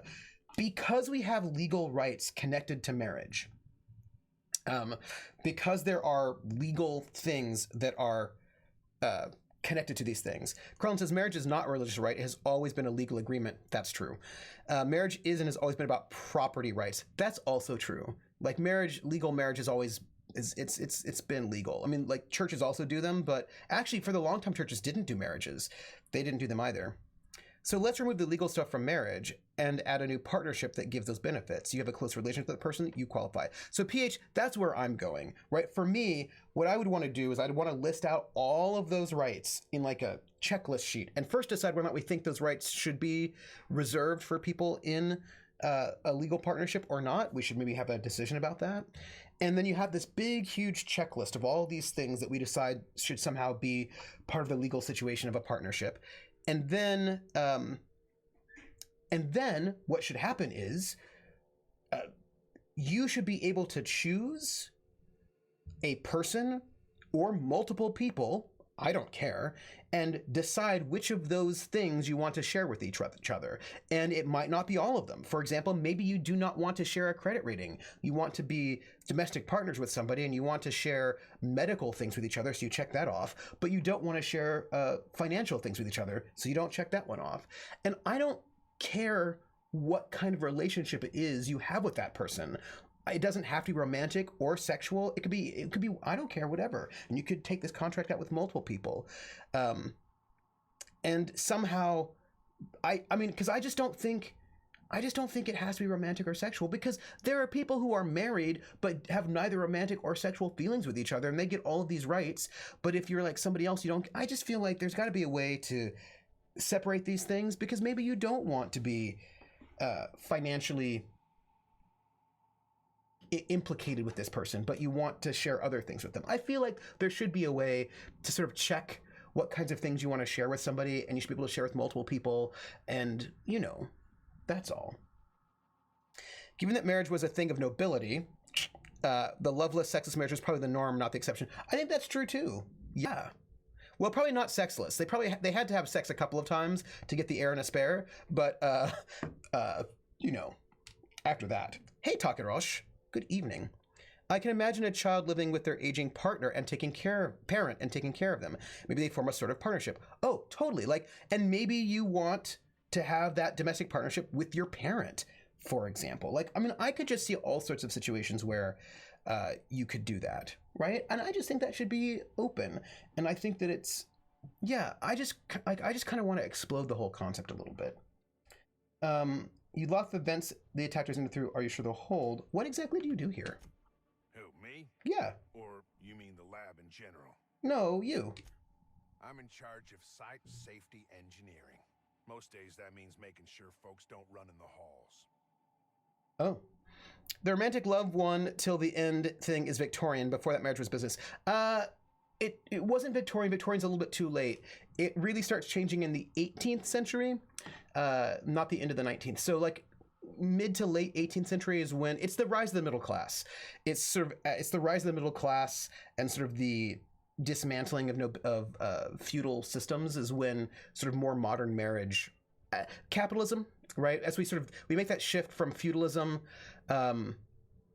to more capitalistic systems, descent of the nobles, rise of the middle class. That's when it really starts taking off, modern marriage, and also modern gender norms also as well. All that sort of like 19th century, 18th century. All that's pretty 18th century. By the 19th century, it's like full on in there, but it starts happening in the 18th century. Down with interpersonal relationships, down with the government, down with everything. I just want us to be able to have whatever interpersonal relationships we want, you know? The white wedding dress is Victorian. Yeah, the white wedding dress is Victorian.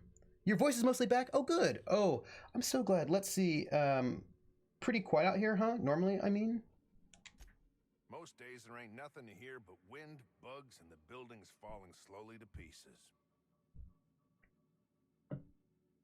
Wasn't it like a thing in the Renaissance France or something to have a nobility be in the bedroom of the king, queen, or whatever on the wedding night of the king, queen to watch me? Yes, it was. Because the thing is, these are people that you need to make sure that it's like you need to validate the marriage. But once actually, once you had the heir and the spirit, kind of they didn't really care if you had sex with each other anymore. Because Victoria got married wearing white to show off her wealth. It was hard to keep clothes white. Everyone else wanted to do with it. Yes, that's exactly right. It's also interesting because, yeah, there's a lot, like Queen Victoria, man, she gives a lot of stuff. Also, it's interesting because the idea of marriage being about romance is pretty new. That's pretty new. Like, that's, again, like, you know, into the 18th century. Yeah, falling to pieces while you live in them. So why build a lab out here? What's this place for? Let's do that. Soap or something? I don't know. Years back, they made antibiotics. You could maybe ask Doc Crane what he does all day. Romanticized. Yeah. So as long as they pay you, I guess it doesn't matter. Oh, the pay ain't much, but it's never been about the bits. I like Rose Wade. Oh. You locked down the vents the attackers entered through. Are you sure they'll hold?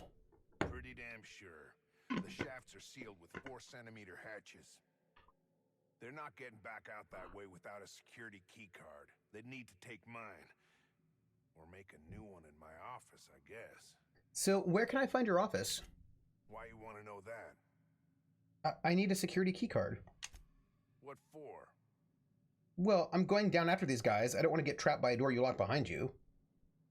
Come on. Fair point. Here's a key card to my office. Head left from here and downstairs. Mm-hmm. Across from the cafeteria. I got a machine that makes pass cards for us. Oh, thanks. Just don't knock over any paperwork in there. I got a system. Will do. Enough talk. These outliers won't wait forever. I had to wear white for graduation high school, and I looked like Olaf from Frozen. And then a white wedding dress would not make it the best day of my life. Well, see, what are you doing? Marriage was a legal contract entered for the normal reasons you usually entered legal contracts, so wealth and contacts and stuff, yeah. And marriage has been, and this is why I have these sort of mixed feelings about marriage, to be honest.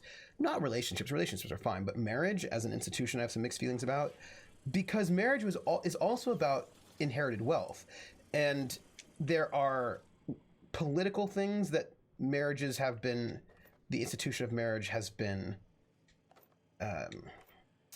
implicated in that are a little bit sketchy. Marriage was more a union of families in a way of securing wealth and status. Yeah. B. Boodle wore a black... B. Boodle? You wore a black wedding dress? B. Boodle, you wore a black wedding dress? You know what I'm going to say to you about that? I'm going to say, why are you so cool? Why are you so cool is my question. And Control Freak, well, okay, I love you too. See, this is what makes me happy. That makes me happy. I think... we're going this way. So one of the things that I wanted to say was that marriage laws are also... Oh, they've gone a little wild. Where did they say that his office was? This way? I'm thinking of wearing black leather and vinyl. Oh, whoa. That would be awesome. Okay. So not allowing people to marry is also a way to control generational wealth. One of the main ways that people are able to pass off wealth from one generation to the next is through marriage, right? So if people cannot get married, they then are not able to participate in intergenerational wealth. So Javai says, aren't wedding dresses red in China? Sounds nicer than white. They are actually, because white's bad luck. White is a bad luck color. It's bad luck. Yep, with massive red roses pinned to the underskirt with big splints so you could see them, and stripy black and red tights. Oh, with cat's mice. Okay, B-Poodle. I'm going to just note again that you are just too hardcore awesome. I'm not quite certain where we're going, but we're just going here. We're just doing this. That sounds super goth, and I love it. I love it. I'm a bit goth. Hey, you know what? I'm a little bit goth. I'm a little bit rock and roll. Wait, I don't think that's how that song goes. Anyway, white is death. So the other thing I wanted to tell... Yeah. Oh.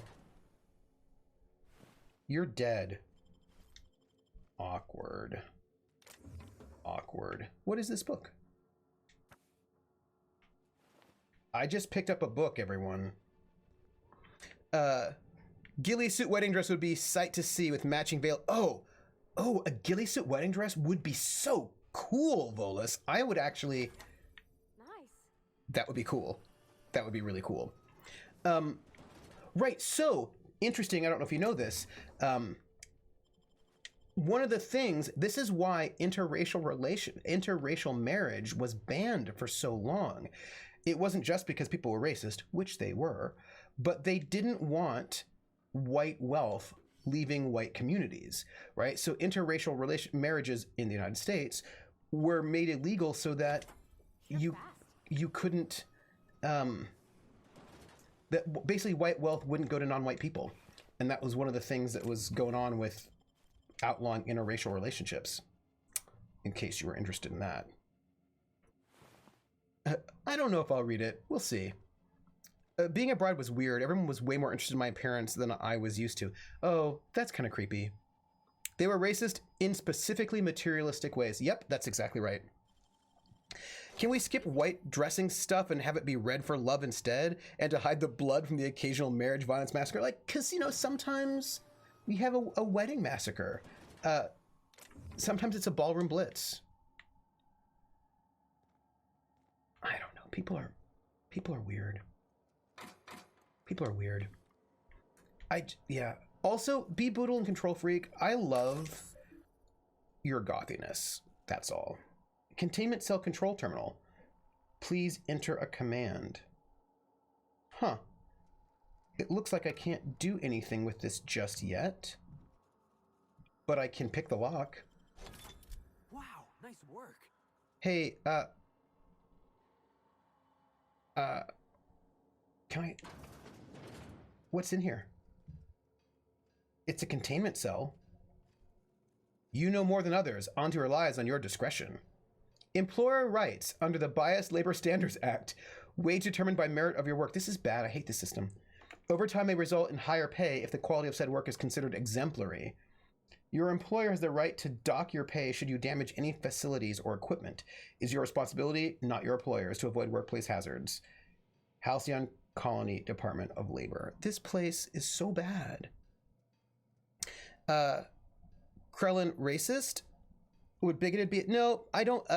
Yeah, that's right. So the thing is, Takerosh, sociologists who talk about sort of discrimination like to distinguish between bigotry and ism, or so racial bigotry, racial discrimination, racial hatred, and racism, or class bigotry, class discrimination, and classism, right? So, for example, and it's about, right, so the ism is when those feelings of bigotry, discrimination, whatever, are backed up by legal protections, by legal government sanction, right? So, for example, if you are a rich person and you hate poor people, you can make poor people's lives really miserable.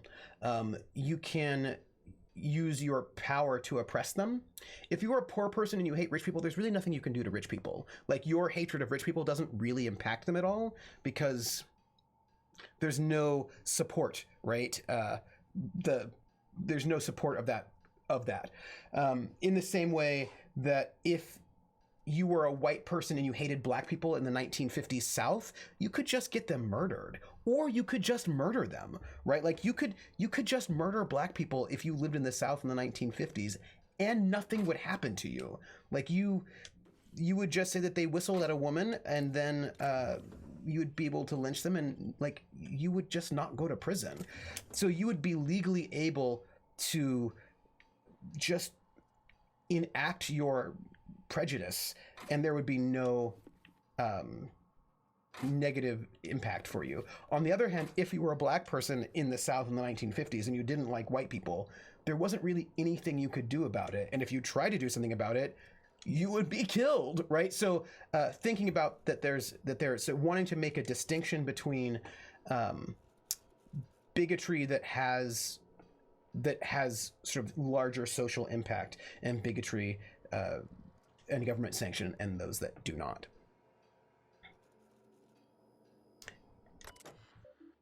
Yeah, black people calling the cops on white people for being white would be bigotry or racial discrimination, because nothing would happen to the white people. White people calling the cops on black people is racism because it can get black people killed. Now, so then the flip would be in Uganda, right? When Idi Amin was the president of Uganda and he started passing laws to disadvantage white people, and he was then oppressing white people, he was then, right, if you were then sort of attacking white people or doing awful things to white people in Uganda, that would be racism. Because in the context of Uganda, right, black people in that context had governmental and legal sanction, right, to carry out bigotry on white people. But then like a white person in Uganda really couldn't do much. So then they would be engaging in bigotry, but not racism. So thinking about those things as being sort of connected to larger structures of oppression. That's right. So yeah, so that's one of the things that it's about. Yeah, it's about larger structures.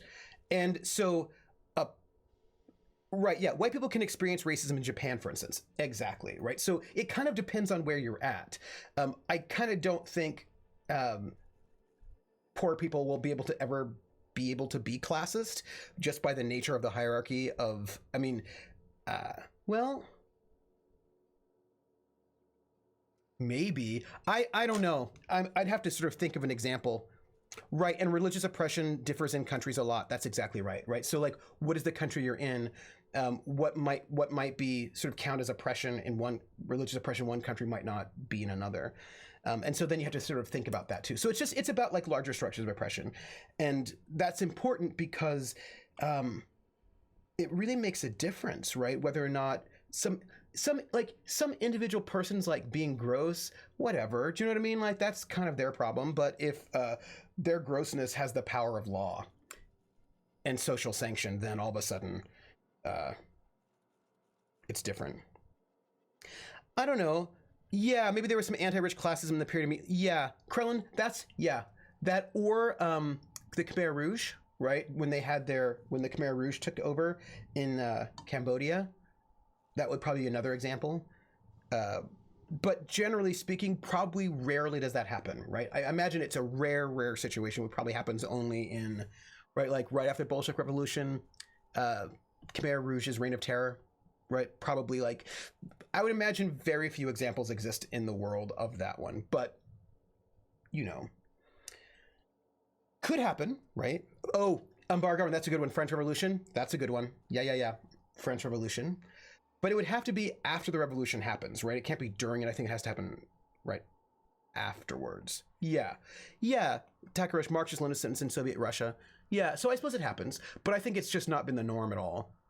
Ice Bunny says, I don't know if this is just general envy, but I get a lot of BS talk from my uncles who don't get what I do and why. But that's not the same thing as classism, because a poor person who says, I hate bougie people because bougie people have power and are oppressing me,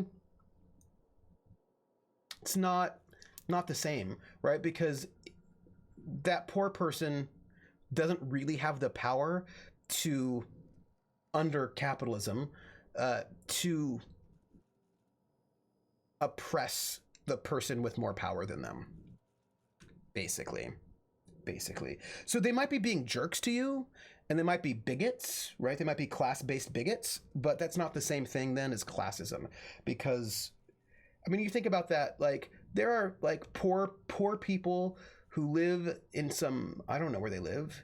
They live South Central LA or the Appalachia or whatever, and they hate rich people. Okay. And they hate rich people because they're rich. All right. Those people cannot do anything to those rich people. Do you know what I mean? They can't do anything to those rich people. And they hate those rich people because those rich people are making sure they don't get to have a higher minimum wage. You know what I mean? Like they're just different. That's just different. That's just different. Let's see. Security lockdown. All personnel, please report to assigned workstations. Report suspicious activity to the nearest site safety engineer. Parents who buy Anti-Cleo should have children who buy. Let's look at the maintenance logs. Volume not found. Theft of terminal volumes is punishable by a fine of no less than 3,000 bits. Theft has been logged with the nearest site security office. Employee, please remain at this terminal until contacted by your site safety officer in order to retrieve your ticket. Something happened here. Right, and they hate rich people because they can't do anything to them, right? So I just think it's really important to recognize the differences. Let's, we have nothing to repair, but let's see if we have anything we can break down, because we've got a bunch of stuff that we've picked up and we are way overweight, so maybe we can break down some things that we have too much of. Like, we probably don't need all of this.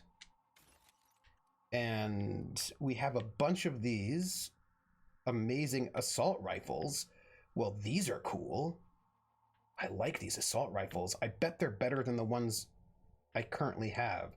So I don't want to get rid of them because they look really good and I think I can probably use them. Plasma rifle. I've got 2 of these. I can get rid of one of those. Yeah. I've got a bunch of armor. Now that I know we will be able to spend channel points to help the French resistance, I feel somewhat so spilly sending 900 on. You know what, though? Don't feel silly about it at all. I think that it's awesome. I feel like I don't want to get rid of... I'll get rid of that. There's like I feel like there's a lot of stuff that could be useful here, maybe. So I don't want to get rid of anything. That's bad. I know it. I know it. Yeah, that's bad. Oh, hey. Actually, I don't know. I don't know what my... I don't know. I've got 2 heavy machine guns being... But you know what? We've got this... Ooh, light machine gun. I feel like we can do stuff. I feel like I can... I can replace, because Max has got, I'm giving them heavy weapons, right? But I think that I can probably switch this out, right? Because she's wearing, yeah, okay, I've got an idea. I'm going to switch out some weapons is what I'm going to do. And I think that this will be good. So, she's got a good heavy machine gun. It's like special. So let's replace this with, I have a cool, where is it? Where's my cool light machine gun Mark II? It's here. Yeah, this is like way better. I think for both of them. So let's just give them better weapons. Let's do that. I mean, I feel like this is just better. Yeah. But it is also because they reject their God-given rules. Yeah. Two-pronged techie sword looks... It does, right? I really like it. You can safely ignore small-minded opinions. I missed part of the convo, but I have to go. I need to do things. Oh! Crit Twitch. I give you a big hug. I give you a big hug, Crit Twitch. See ya. So we just switched out some weapons, which I think is probably fine. And then we're going to use the workbench, and we're going to break down one of these big machine guns. One of them. I don't know which one. This one. Yeah. And we can probably get rid of this. Oh, this light pistol Mark II looks really great, everyone. We're getting better weapons.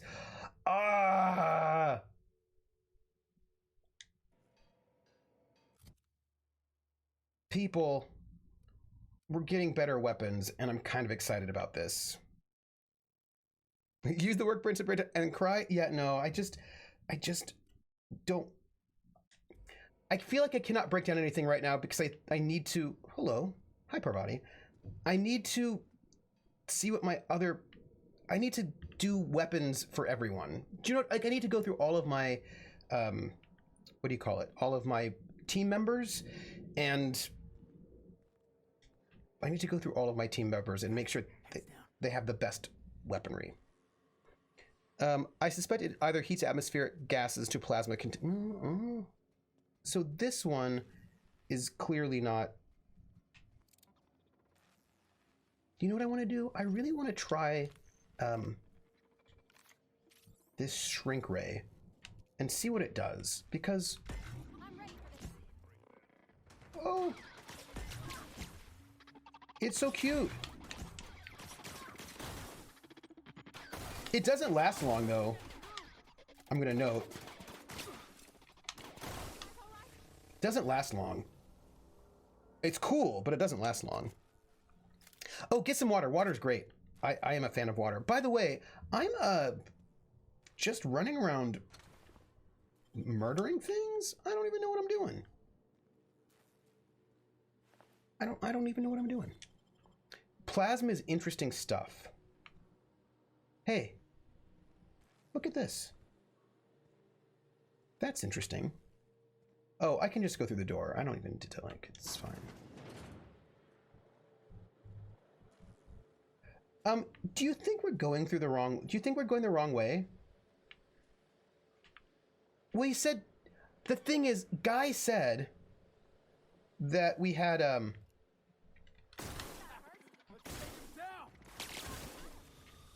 Guy said I'm trying to find this guy's, office. And I'm concerned that I will not be able to find it. Or that I'm going the wrong way. That looks bad. So, what if I was supposed to go through the other door? Well, that's true. I am going to clear the whole thing out anyway. But I did want to go into his office. Oh, you know what? Hold on. We have a journal, right? And codex logs? No. Is there,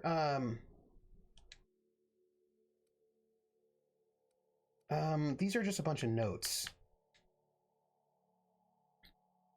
Read the book. Inventory.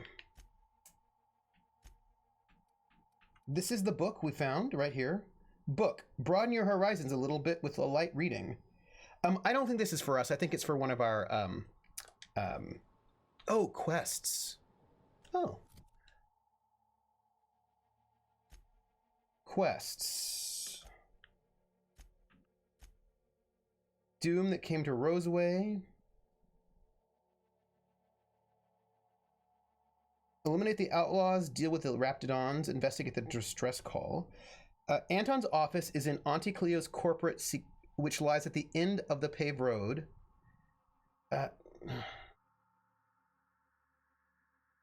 Let's see. Raptidons are loose in the underground facility. Okay. Oh, he wants us to use the lab's equipment to gas and incapacitate the beasts. Okay. So he doesn't want us to kill these things. All right. We have to talk to Anton. Deal with the abandoned experiment. Vulcan's hammer. Silent voices. Return to Gladys and the Groundbreaker. Oh, we've got the company secrets. Acquire Anton's research and Vaughn's research. Oh, be valuable to Gladys.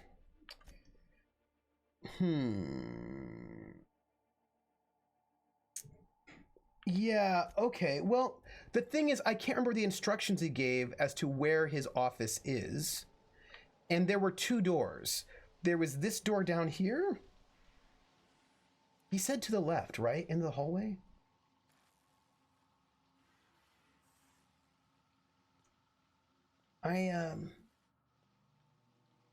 Well, maybe his office is down here. Maybe. I don't know. We're gonna just find out. You know, we're also gonna use this again. Here we go.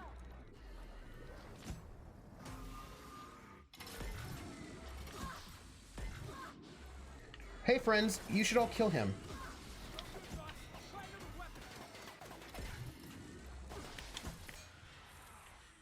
Everyone all right? That seemed to work. That seemed to work. I made him small while my friend shot him. That seemed not to be bad. Right? It should let you sort by closest objective. Journal. Quest type. Let's see.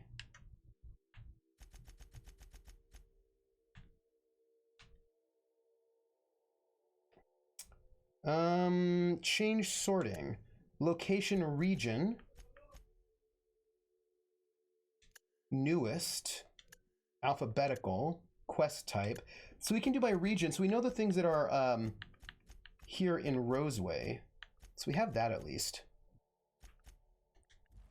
Oh, it doesn't. It should, but it doesn't. Well, I suppose what the whole thing is, we're just here. We're going to just clear the whole thing out anyway. But I don't want to kill the Raptidons. I want to... You know what? It's fine. We're just...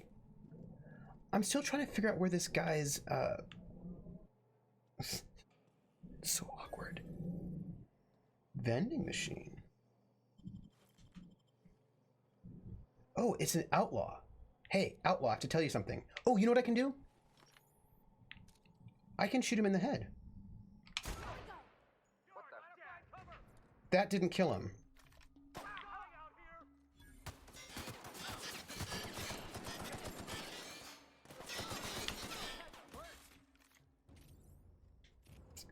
Oh, hi. Oh, Parvati! You scared me. Oh, Parvati scared me. I was not ready for that. Also, that headshot was not very exciting. It couldn't even kill a... It couldn't even kill a... I shot the guy in the head and everything. I did not mean to shoot Parvati, and I'm sorry. Bunch of stuff. Armor that's all very expensive. I don't want to spend my money on stuff. I'm not going to sell anything. You know I'm not. Like, you know I'm not going to sell anything. So... Oh, no, wait, I am. I'm going to sell... I've got junk to sell.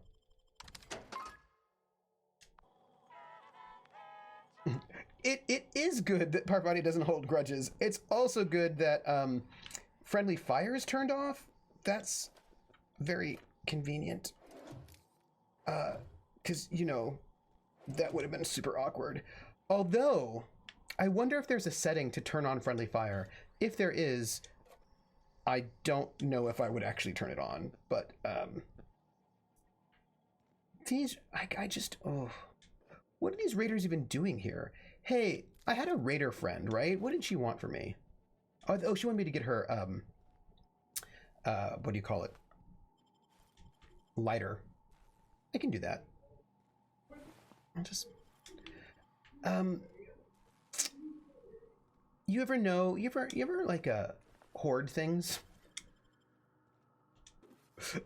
I did not mean to shoot her.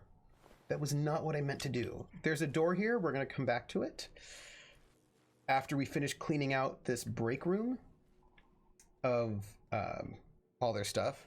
Probably the Lost Ark. It's always, yeah, I know. Why do they always want the Lost Ark? I mean, I suppose the question becomes, what would this Lost Ark do for you? Right? Like, what would it... I mean, maybe they, like, why do you want it? For what reason? Loose lips, pink slips. Cafeteria menu, borscht, borscht soup, borscht surprise, borscht and beans, beans and borscht. Only you can protect fourth quarter profits. I don't know if I've told you, but I think this system is bad, and I don't like it. In case anybody was curious about my feelings.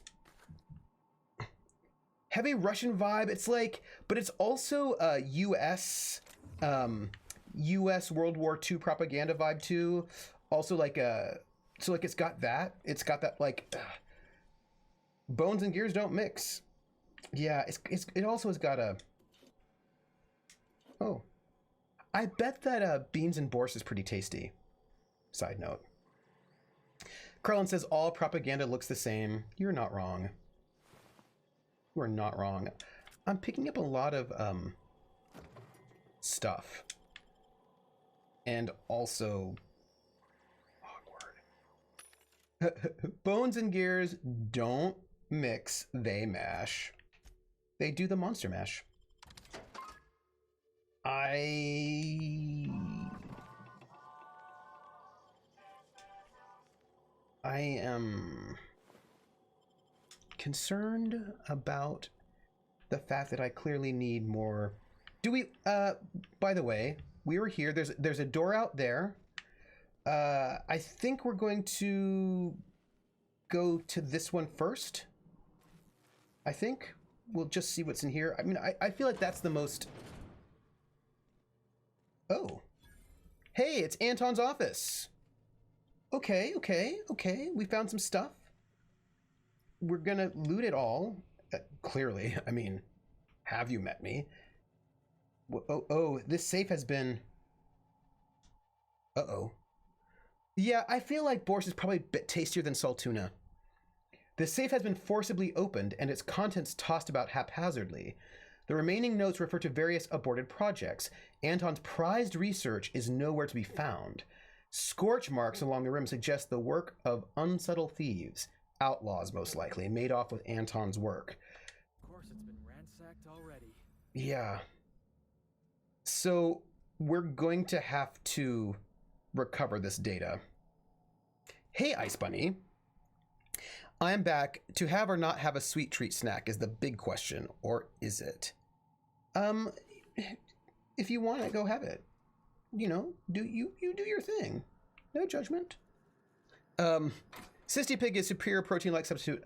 I imagine Cysty Pig probably tastes better than salt tuna. At least the salt tuna you're getting here, because the salt tuna you're getting here, I don't actually think is salt tuna, since salt tuna is not native to this area. So somebody, by the way, is trying to steal the research that we want, which is rude. I mean, we're here to steal the research, not them. So let's use the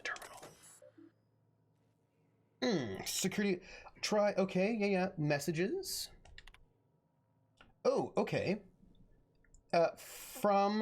This is Anton Crane.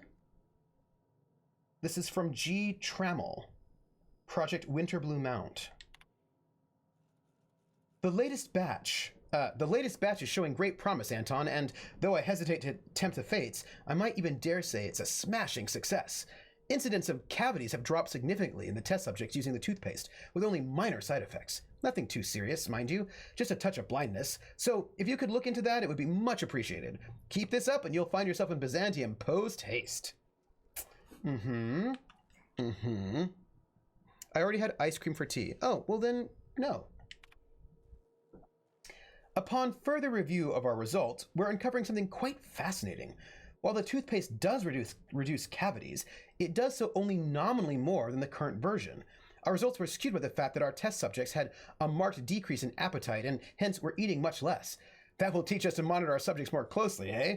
Seriously though, the appetite suppressant qualities of this new formulation are quite incredible, though the taste and texture leave something to be desired, so we'd like for that to be your focus moving forward. No need to waste any more time on the blindness thing. We've got the boys in marketing working on a solution on our end.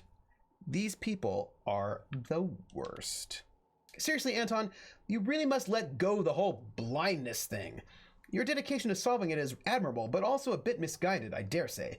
It's really not that big of an issue in the grand scope of the whole thing, and pales in comparison to the texture and flavor issues, which we'd prefer you to spend all your time on.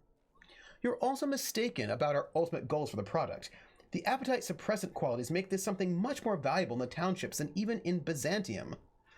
The need for less food to satisfy our workers can add greatly to our bottom line, so marketing is focusing their efforts in that direction. I'm not certain, but that may have something to do with them rejecting your Appazap suggestion for the first name. Let's leave marketing to the marketing department, shall we? Well, these people are bad, but you know that. Like, this is something we all know. Also, I'm really trying to find the security office,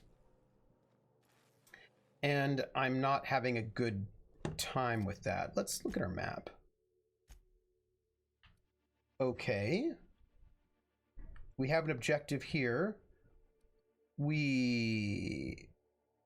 was Anton's office. We must have come in here, right? Yes, we must have come in this way.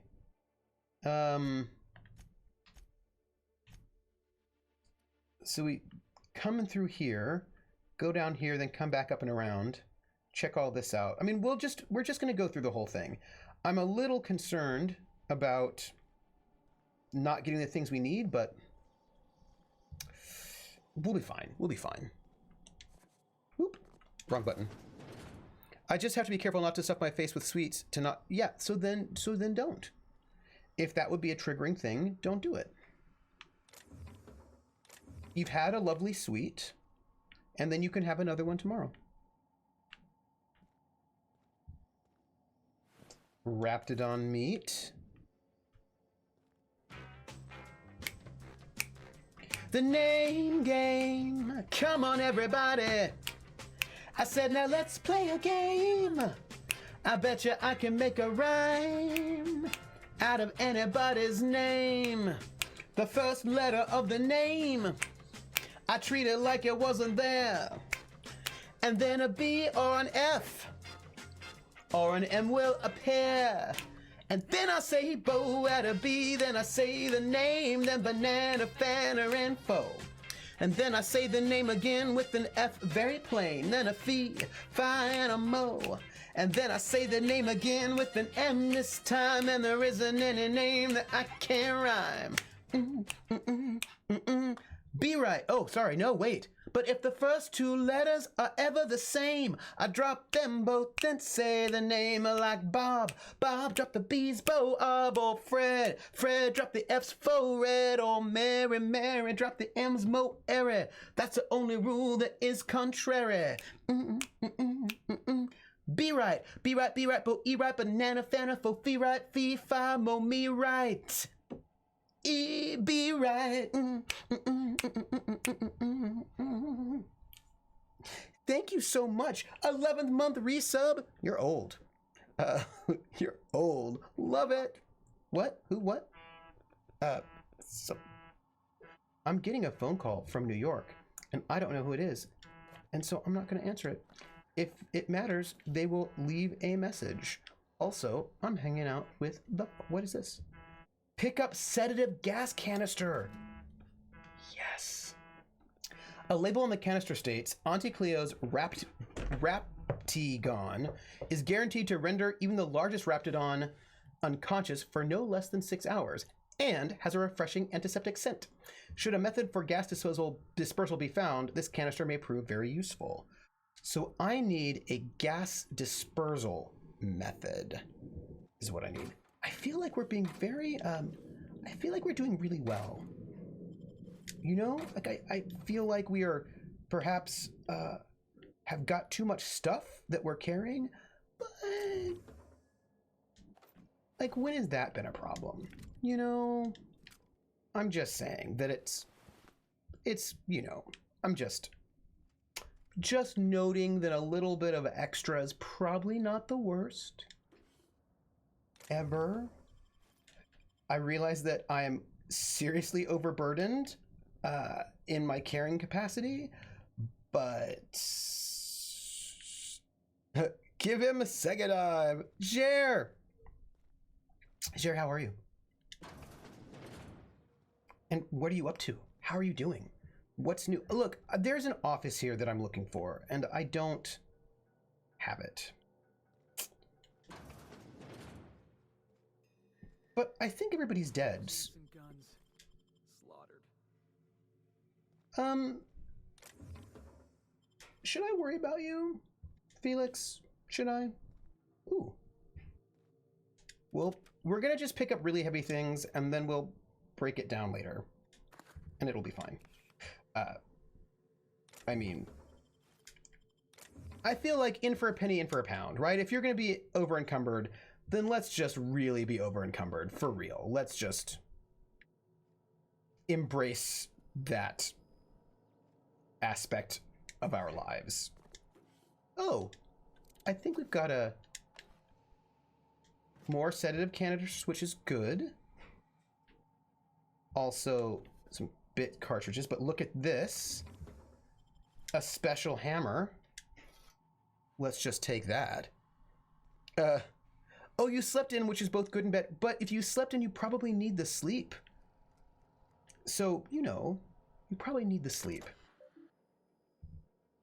Let's see. Okay. So this is for Orson Shaw from Estes Fenley. Orson, you assured me that the new lunch rations are harmless, but I've experienced an unexpected flood of symptoms. I've logged irregular seepage after every afternoon between 1423 and 1443, 1423 and 1443. Please find what I consider evidence deposited in your mailbox. Okay. Orson, I took our automechanical parts back. I catch you swapping from maintenance again, I'll slap you down so hard they'll feel it in Byzantium. We've got enough problems keeping them contraptions running. Whoo-hoo. Hey, Orson, if you're up for it, there should be a new batch of concentrated distillate available tonight. Meet me outside the gate at 1700?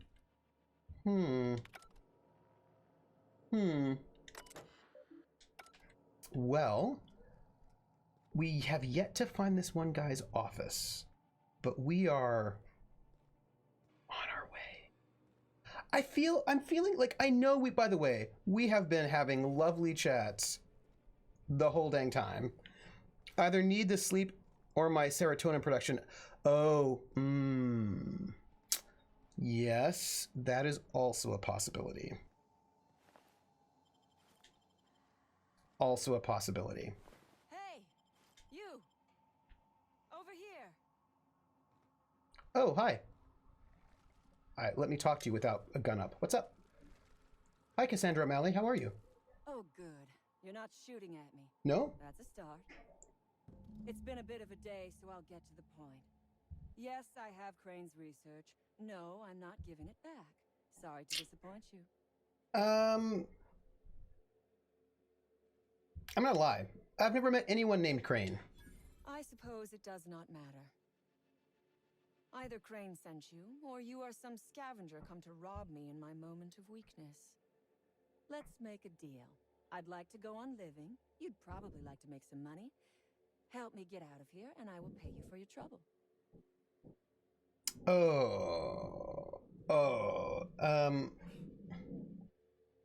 Why are you down here? Same reason you are, more than likely.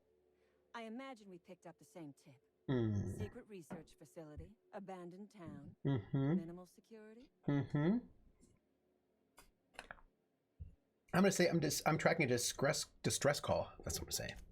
Crane actually sent out a cry for help? Oh, the poor bastard. Seeing his life's work snatched from him must be like losing a child. So what do you have against Anton? Crane is the man who runs this lab. Probably gone around the bend fretting over his beloved research. Not that there's anything lovable about diet toothpaste. Did you say diet toothpaste? Diet toothpaste. Can you imagine a more pernicious example of corporate materialism? I do not know what is worse. Working here or dying here.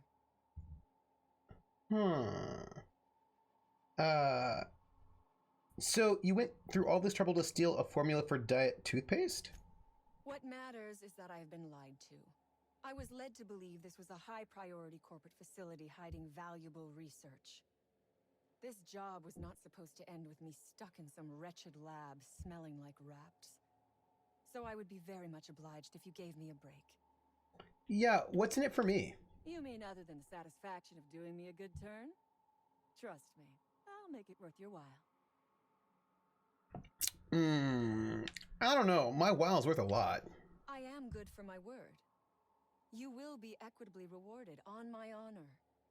But I will not haggle or bargain with you until you help me. So here's the problem, people. She has the stuff that I need. She has the research that I need. What do I do about this? Okay, Foxhole, what am I supposed to do? I'm gonna ask her what she needs. The first thing I need is a key card to unlock my door. Then I'd need you to clear me a path out of here. There are 2 ways out. The quickest is through the front door, but Cleo Security's bottled up in there. If you don't want to shoot them, I suppose you could talk to them. The other way out is through the loading bay, but you'd have to clear out the wraps for me. Then I could just slip out the back, sight unseen. Here, yeah, the thing is, I need that research, and she's not planning to give it to me.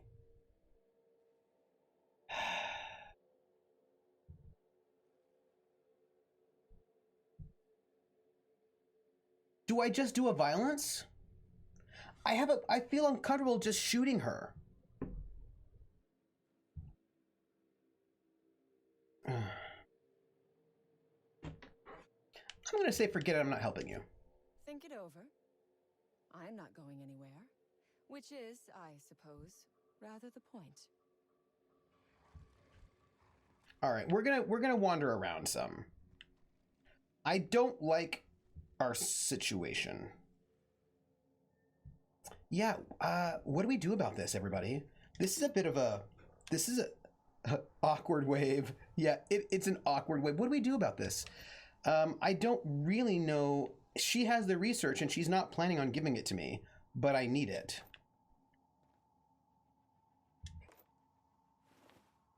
Because otherwise I need 10,000 credits. And 10,000 credits is a lot. It's a lot.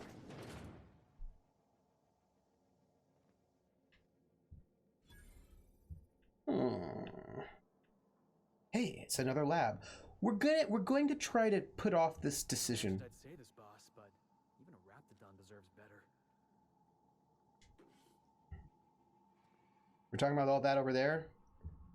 Yeah. So, gang, I don't know what to do here. What I'm doing right now is avoiding this discussion because she's not actively trying to murder me. And Jezza doesn't feel like a person who murders people in cold blood. I think he gets into fights and murders people in the middle of a fight. That's fine. And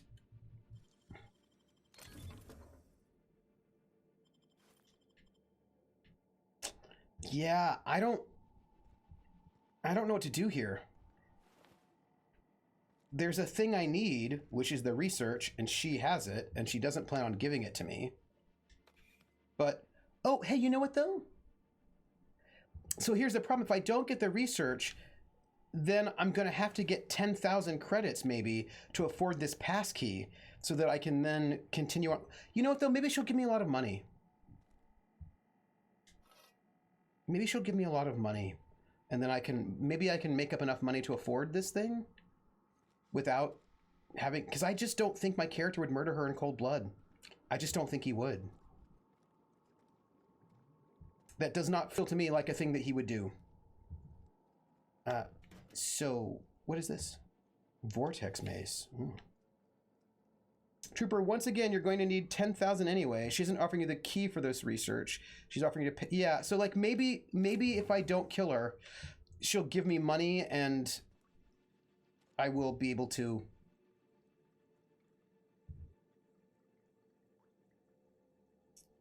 Yeah, I just don't think we can kill her. I mean, we're going to have to earn a lot of money to do this, but... So the thing is, I thought I was going to get the key. Yeah. So what do we have here? Experiment in progress, 98%. Auto pause engaged. Please enter confirmation to complete the extraction process. Oh. Let's recalibrate this experiment.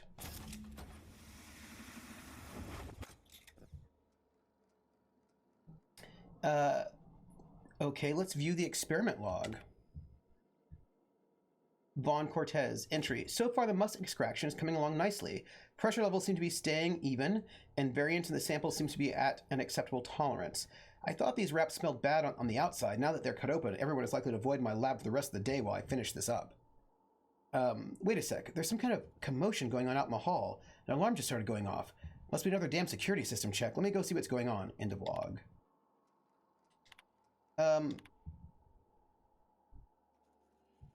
I think... Did I just do it? Hi, everybody. So, I did a thing. And I suppose the question is, what happens now? Do I pick up a thing somewhere? Yeah, look, here's the thing.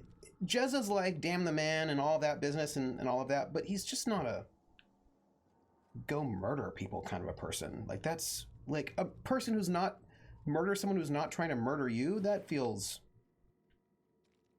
gross. Not at all what he would do. At all. You know? Like, that just doesn't... do I have the chance to bore her to sleep? Because Jezza would do that. Jezza would 100%, steal it from her. Like, that is... eliminate the outlaws, deal with the Raptidons, recover the data.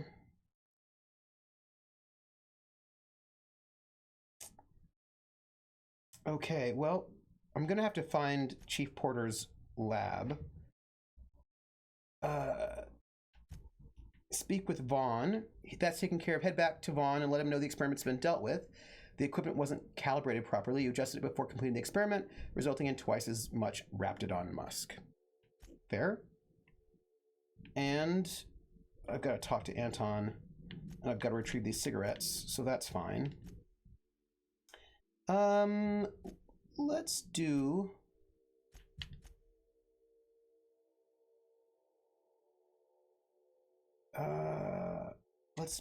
let's make this one our active one. That will probably be a little bit better for us. Probably. Oh. Right, so we need to find a way to disperse this gas, which we don't yet have. But it's okay. It's okay. Yeah, that's the thing. Jezza would totally steal from her. Like, if he could pickpocket her... Ooh, do you think he can pickpocket her? Do you think he can pickpocket her? Do you think he can pickpocket her?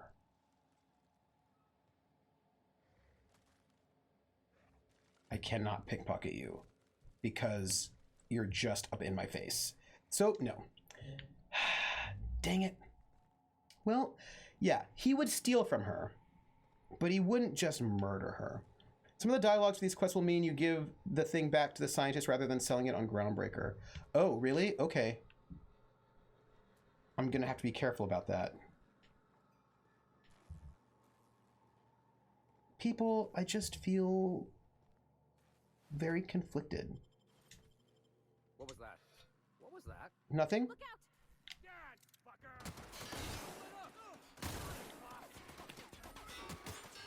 goes nothing. Just go punch some people.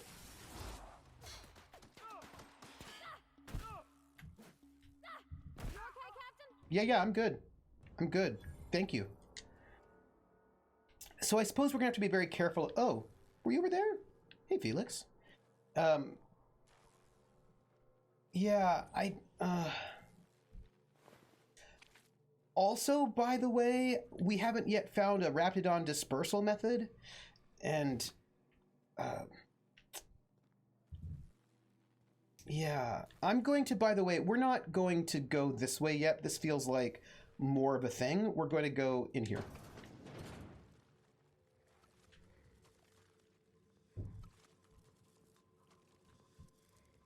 Or maybe we're not going to go in here. How am I need...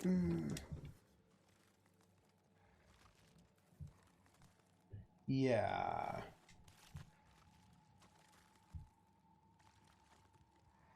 We've got a bunch of Raptidons in here, and I don't think I want to go in here at the moment, so let's not go. Wait, what was that?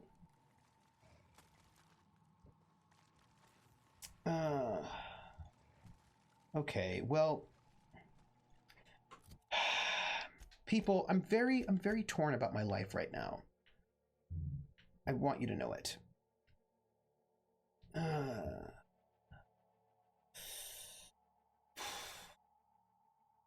I don't know. I don't know. I'm very torn. Let's go here. I feel like we have yeah. I should be more articulate. I think that we need to find a way to disperse this spray so we can maybe not kill those Raptidons. So I don't want to go into that room just yet. There's a Raptidon here. There are Raptidons here too. All right. Well, that's not what I want. So I suppose we're going to have to go the way I didn't want to go and hope that maybe we can find a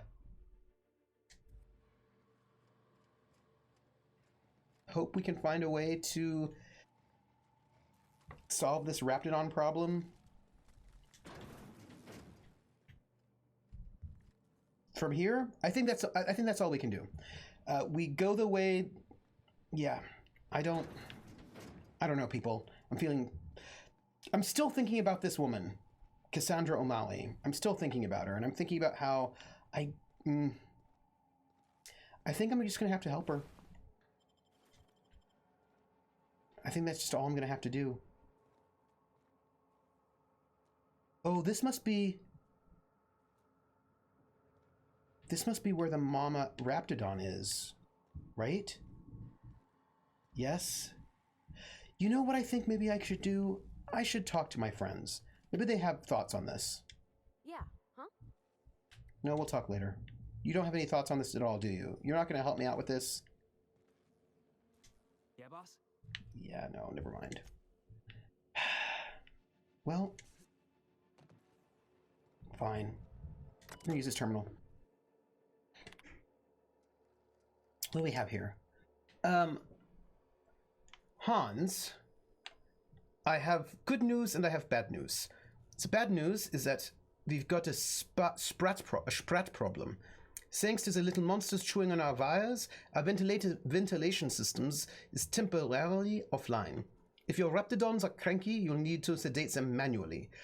Bring a few canisters of sedatives and hook it up to the auxiliary terminal in the main research chamber.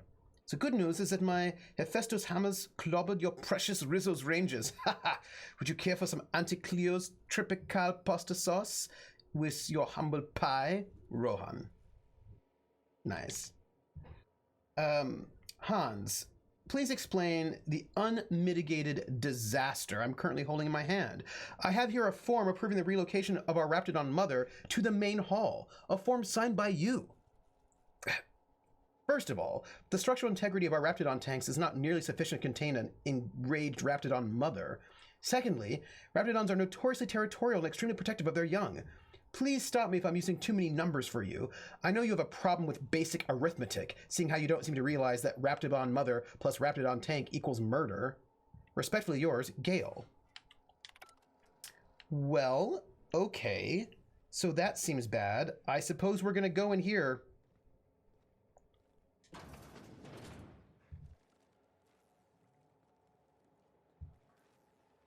There's some Raptidons in here. Okay. We've got an incubation. I'm just looking for a place to hook up tubes. Nope. Nope. I don't want to kill anybody. Yeah, okay, this is not great, everybody. So, that's the matriarch. Nope. How do I... Oh, gosh. Okay, this is, okay. So we need to, manually hook up the things. It's not clear to me how to do that. I'm gonna look one more time. Messages. Okay. You'll need to sedate them manually. Bring a few canisters of sedative and hook it up to the auxiliary terminal in the main research chamber. Auxiliary terminal in the main research chamber. The question is, which one is the main research chamber? This is Raptidon incubation, Vaughn's lab. This does not look like it. I think this must be it. This must be the main research chamber, right? Well, this looks bad. This looks bad. Wait.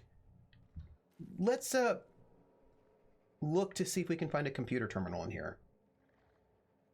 There's one right over there. There it is. Okay, well, there's a computer terminal right over there. Dang it. Okay. We're gonna try to sneak over to that terminal in sneak mode.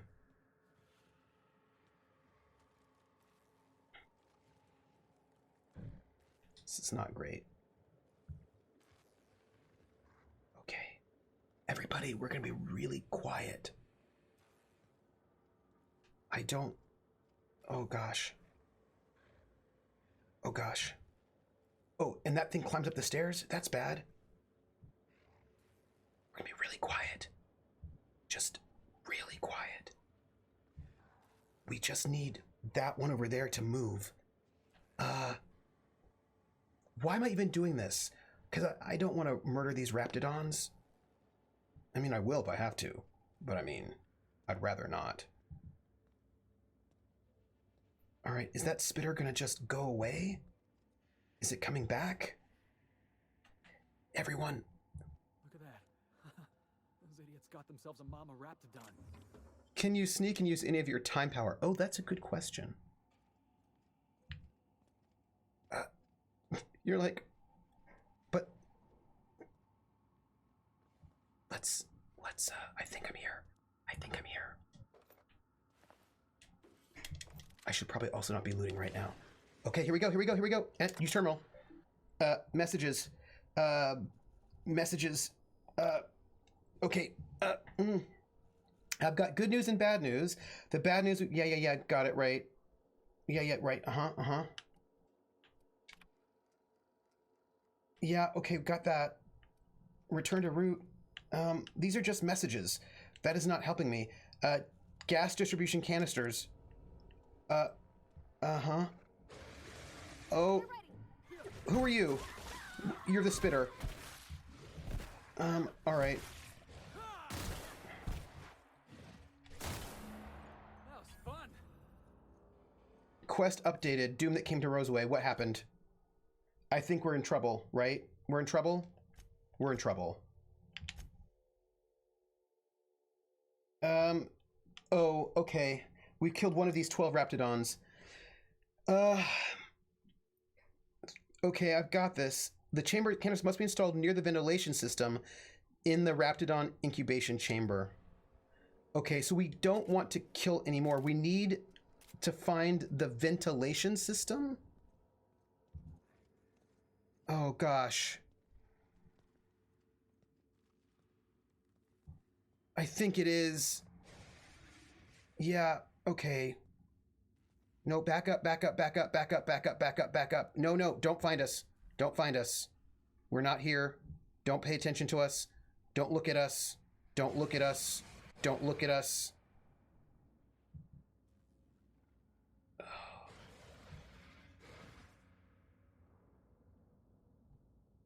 Oh my gosh.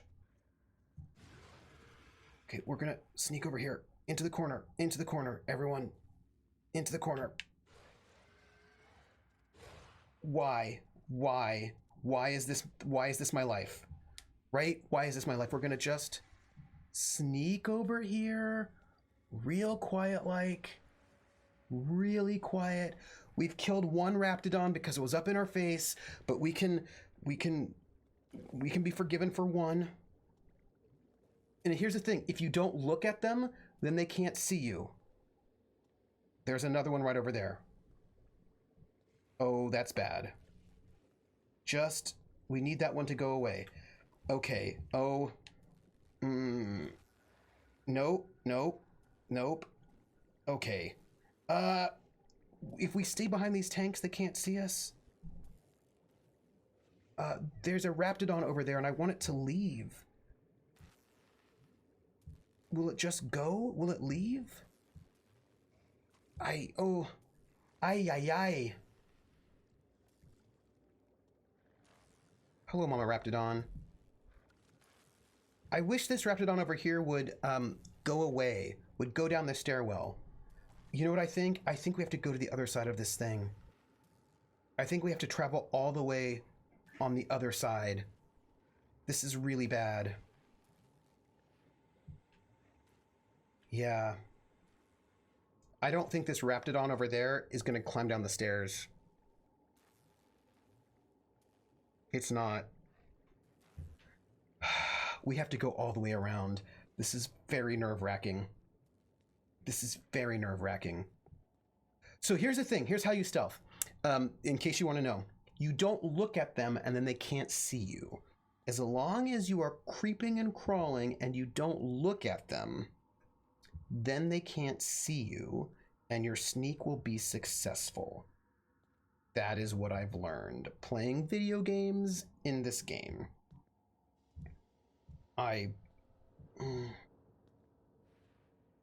Just don't look, don't look, don't look, don't look. I don't know if video game logic will work, but I hope it does because, you know, stay in the shadows, don't look. Just don't look, don't look. Just don't look. They can't see you if you can't see them. Oh, hey, look, there's a cell in here. We should go in that cell, but not right now. Later. There's another cell here. Should probably go in that cell, but later. Okay. There's another cell. Going to just wait until this one. I should have just gone. I should have gone for it, but I didn't. Okay, it's gonna walk this way and also talk this way. They are bug bladder beasts. That's exactly what they are. I just need it to go the other direction. Just turn around. Okay, we're gonna go for it. We're gonna try to go as quickly as possible. Just,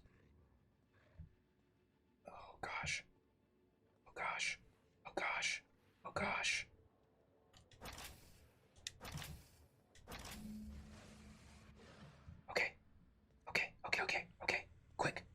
Move, move. Just moving out of the way. Okay. I know I have no towel. I have no... No. We need to leave. We need to leave. Come with me over here. Come on. No. I need to rush. I need to... No. No, no, no. No. Don't kill them. Don't kill them. No! Do not kill them. Come back here. I want you to, hold. Come over here. Come over here. Come here. No, no. Do not. No. Come here. Come here. Do not kill them. Do not kill them. No, come with me here. Do not kill them. Don't. You all come here. No killing. Be right there. Do not kill them.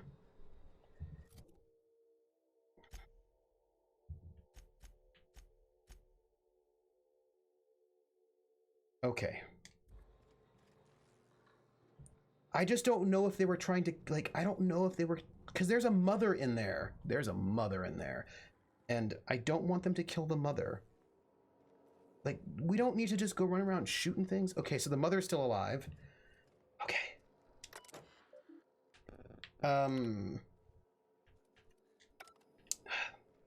I've got to go back in there now. I know. They did not listen to me. So I think we have to use this auxiliary terminal in here. Ugh. Some Raptidons got killed and I didn't want them to. Because my two friends were a little bit more concerned about not dying than they were about listening to my instructions.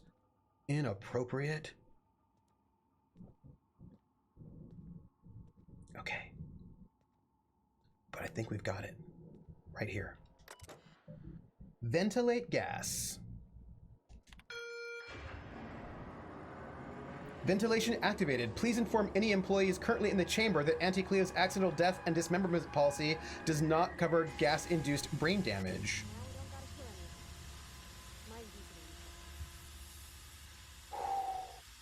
I hope we don't get any brain damage.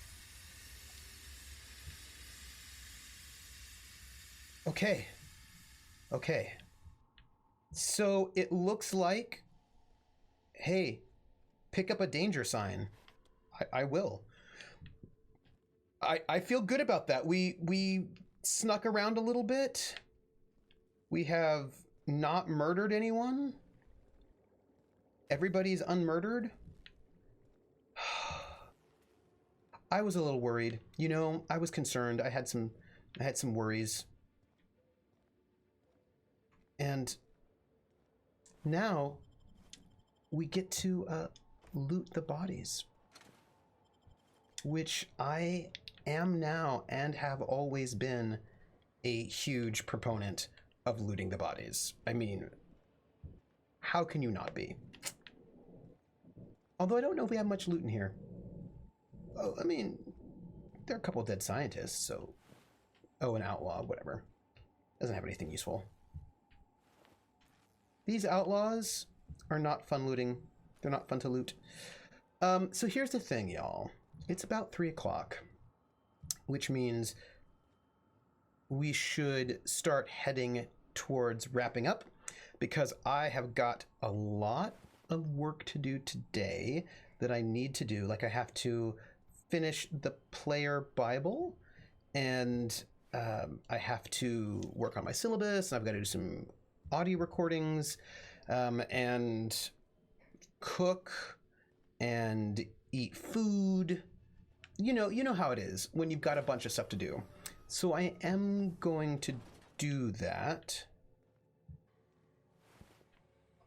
Hey, look, it's Raptidon poo. Look, it's more Raptidon poo. Raptidons have lots of poo. In case... ooh, I wonder if I stepped in the Raptidon poo, if it would stick to my shoe. What do you think? Do you think this game has that much verisimilitude that if you step on Raptidon poo, you get Raptidon poo all over your shoe? You're the Raptidon poo. All right, we're getting out of here. We're getting out of here.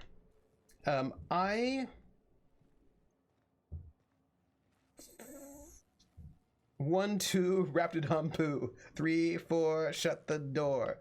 5, 6, Raptidon kicks. Shit the door. Yeah, that's fair. Hello, Raptidons. Hey, look, all of our Raptidons are sleeping, which means, for the record,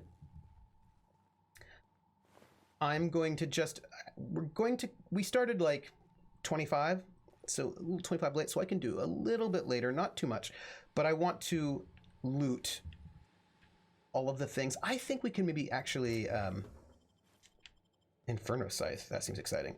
I bet we can basically get through this. I think we can probably get through this lab today. I think that is a possibility. I am hopeful of that. I'm glad we didn't have to kill all those Raptidons, and I'm glad that Parvati is pleased with our behavior. Did we shit the door? I shit you not. Sleeping.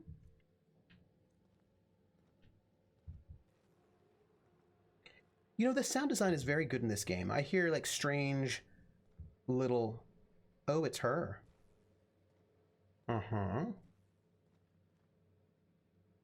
I do not have the key card yet, but I'm going to get it.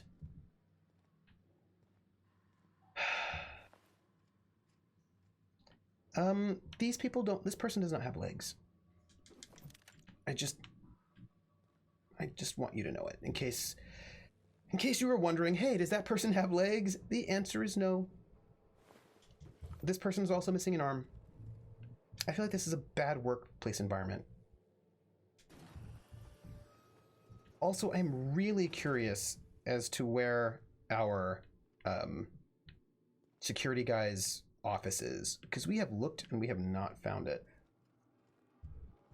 But, you know, I mean, maybe we will. Do you remember? Oh, hey, elevator. We're in the elevator. That's fine.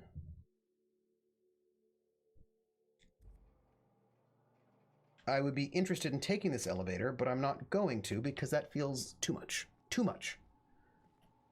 Also, I cannot sprint because I am overburdened with loot. So we did all that.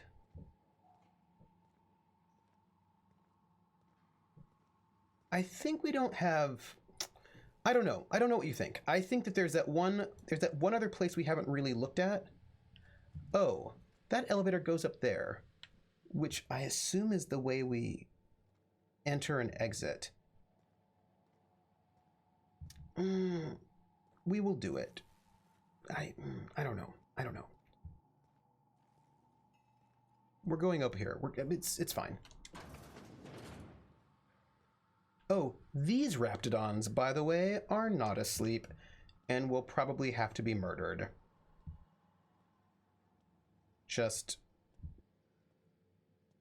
This is barred.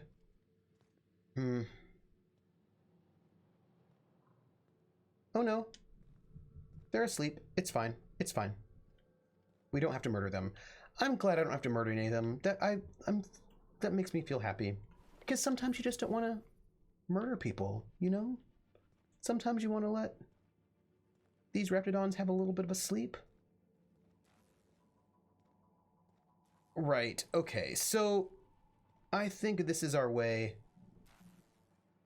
Transition to Roseway Gardens. Oh, this must be the loading bay that they talked about. Look, where in the heck is this guy's office?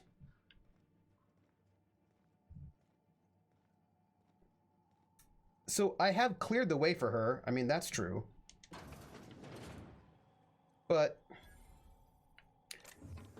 I don't have what I need. And this is just a tad perplexing. because we're missing this office, and we need the office so we can finish this deal. And I feel like I'm missing something, but we'll find it. Because if there's one thing I can tell you about me, I am thorough. I'm also carrying 223 pounds of stuff. In case you were curious as to what my life is right now, my life is 250. I'm 100 pounds over my my carrying capacity, and probably even more now, just in case you were wondering. Well, we did this.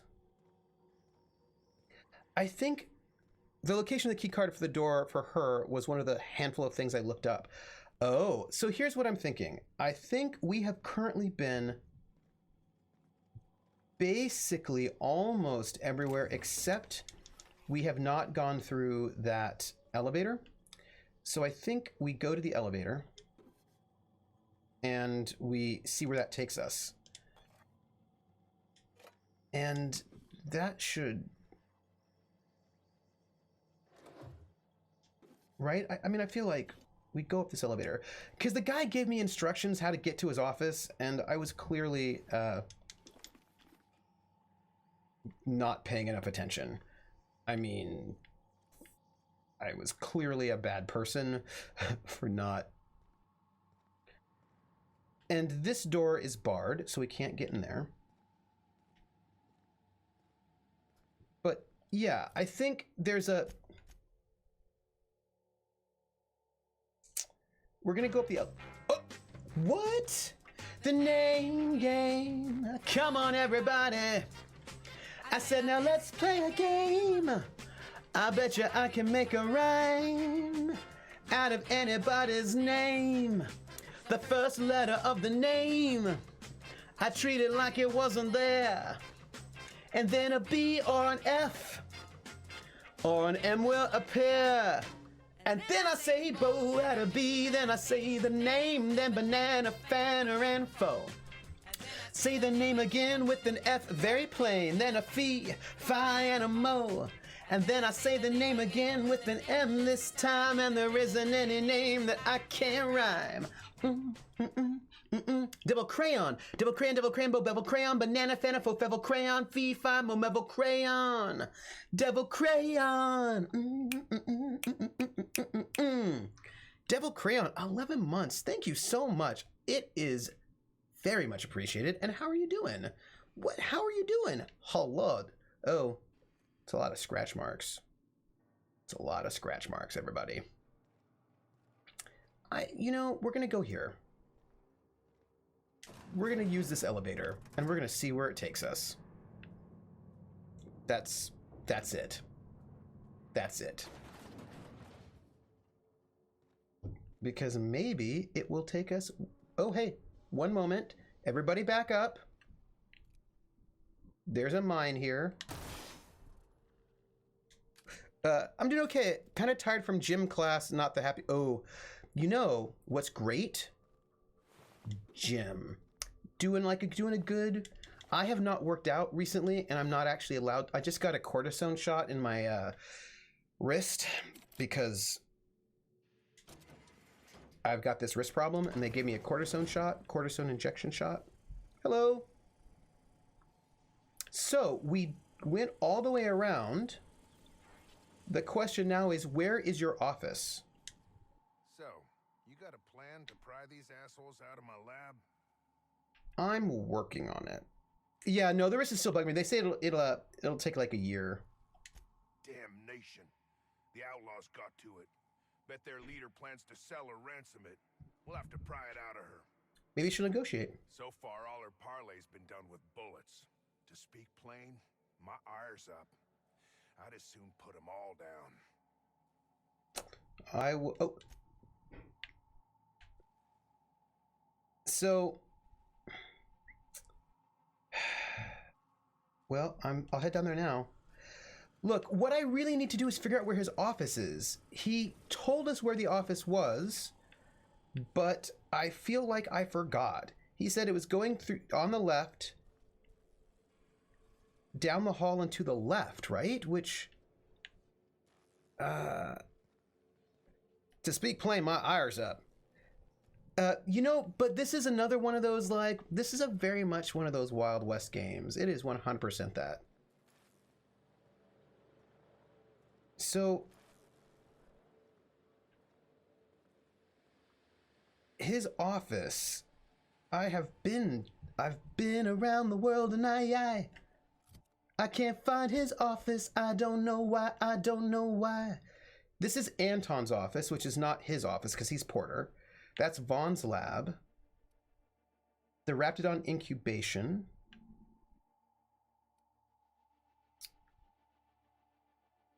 I feel like we've been through all of those. I feel like we've been through there.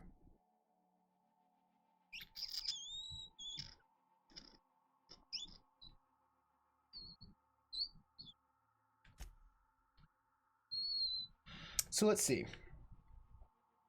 There's a terminal in Chief Porter's office that can print a security key card to unlock the doors, trapping some of the outlaws. Yes. I want to know where... I don't want to quit until I find his office, because I feel like we do that and we're good. So where is his office? Where is his office?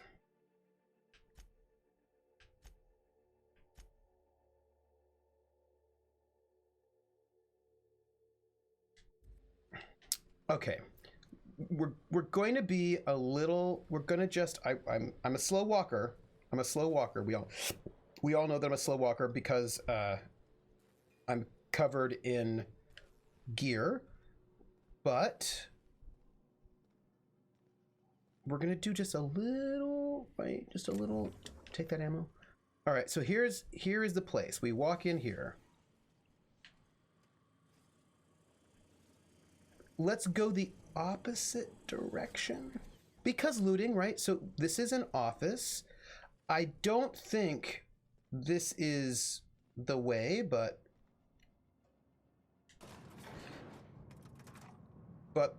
we will see. Hello, friends. Hello. Oh, look. We are down here. There is no office here. There is a dead body. All right. What is this? What's that do? I just used something. By the way, how big of a shock it was to crew of Unreliable that their brave Captain Jess has several terabytes of loot instead of lewd pictures. I know, right? It's loot, not... Okay, so this is like a... We use that. That's awesome. I don't know what that does. But I'm just gonna see if we can find it.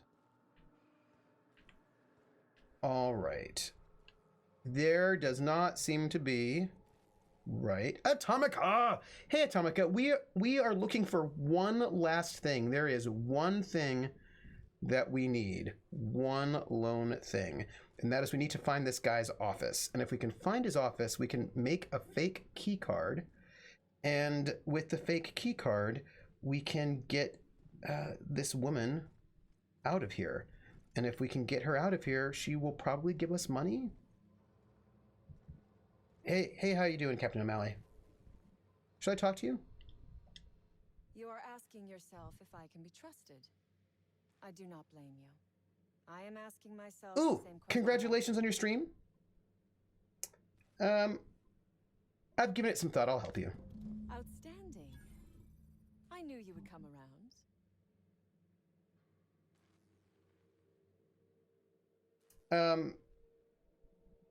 You know, hold on. I've got some questions about you. Ask away. Yeah. I have got nothing but time. What do you intend to do with the research? Sell it, of course. Okay. I don't have any use for the scribblings of idiotic scientists. But whoever gave me this tip obviously does. Fair. Assuming I make it out of this place alive. And with my ship out of commission, I'll have to leave on foot and hope my luck changes. Yeah, me too. One problem at a time, I suppose. How'd you end up in this mess? I have been asking myself the same question. Our tactics were sound, but no battle plan survives contact with the enemy. Mm-hmm. We were acting on a good tip, but the tip never mentioned the raps. Fair. When we hit the lab, those raps got loose, tore through as many of ours as theirs. Fair. Now you act like corporations are your enemy. What's you have against them? I'm not judging you. I'm just interested. From the day we are born, we are made to obey. That's fair. Never question, never hope. Mm-hmm. Never dream of anything greater than the lot appointed to us. I'm with you. Corporations expect us to work until the day we die. But they could not give a half-bit shit about our lives. Yeah, I'm with you. That's why I can't kill you. Why would you and your crew raid an anti-Cleo facility anyway? No one asks why anymore. Oh, really? The establishment tells us to live here, work there, eat that, drink this. All our choices are made for us, so we forget we ever had a choice. I am doing this because I can. Because it thrills me. Because I take a deep and profound pleasure from stabbing at the heart of corporate power, no matter how shallow the wound. Yeah. Levi says, say my own ideals back at me, please. I mean, only if you want out. Yeah, right? So, I need this, key card. All right, so we have been very systematic. It is not in this room. But I feel like it shouldn't be, like, that far away. We have...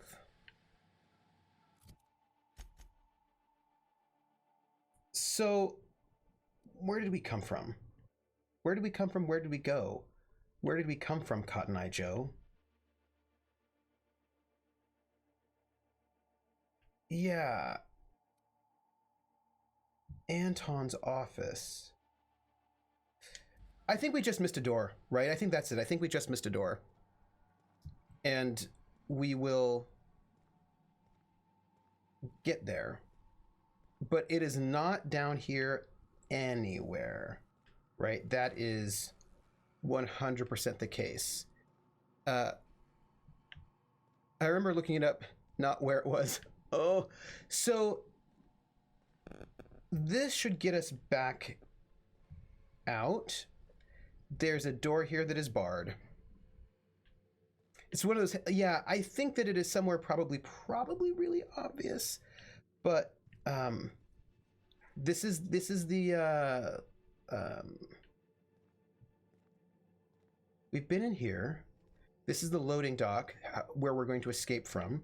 So I think this is probably not it.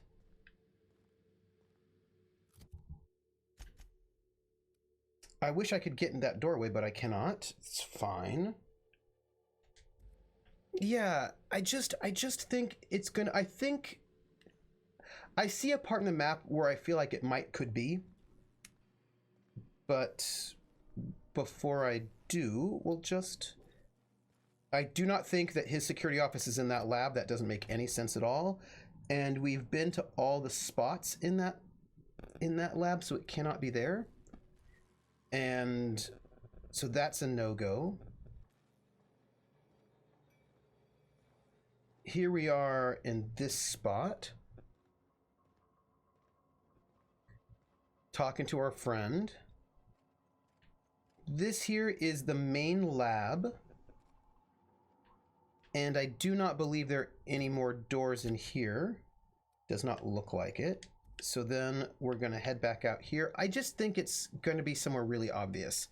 And we have access to it. Yeah, we're going to just keep... She knows that I'm looking. She knows. So we are here. I think this is where we're at. I think this is where we're going to find it. And I think we want to just look through these places here. And I think it might be right near Anton's office, to be honest. But we're going to be systematic just to make sure we don't miss anything. Just to make sure. I think it's near Anton's office because I don't recall that one thing. But we did look here. I see it. Krellin, I see it. I see it. Urgh. I just want to get through this one part and then go. Right? Okay. We've been here. Here's a locked door. Let me hold and pick it. Dang, that's impressive. This was not the special office. This was a janitor's closet. That was not what I was looking for, although we did find a new thing. We did find more loot. Although it wasn't the loot we were looking for, it was probably the loot we deserve. Okay. I know, it's just what I need. All right, so we walked in here. I think... Right, this is the other doorway in, by the way. I have no junk to sell. That's awful. Okay, so we've been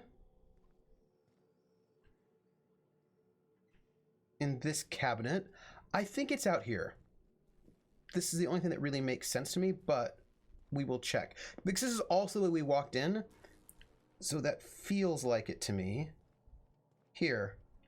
This is it. This is his office right here. It's because it's not flagged junk automatically. But why would I manually... All of the... This is it, my friends. Hey, we found his office.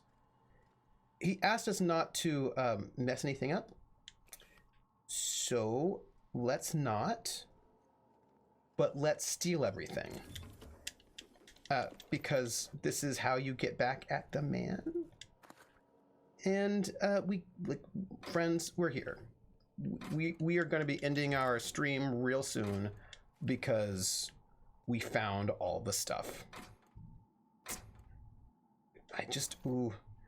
You can take something without you messing it. That's right. That's true, right? I'm just going to take the things, but I won't mess up his filing system because I'm respectful. You know, am I stealing his stuff left and right? Yes, but I'm a thief. Jez is a thief. He's not a murderer, but he is a thief. What is that, do you think? Oh, just an empty locker. It's not interesting. All right, here we go. We got it. Print security key card. Murderers are more honest. Hey. I have gained the covert security key card.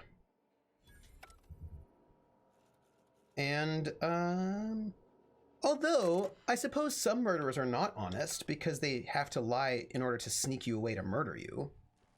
So I suppose some of them are dishonest. And we did it.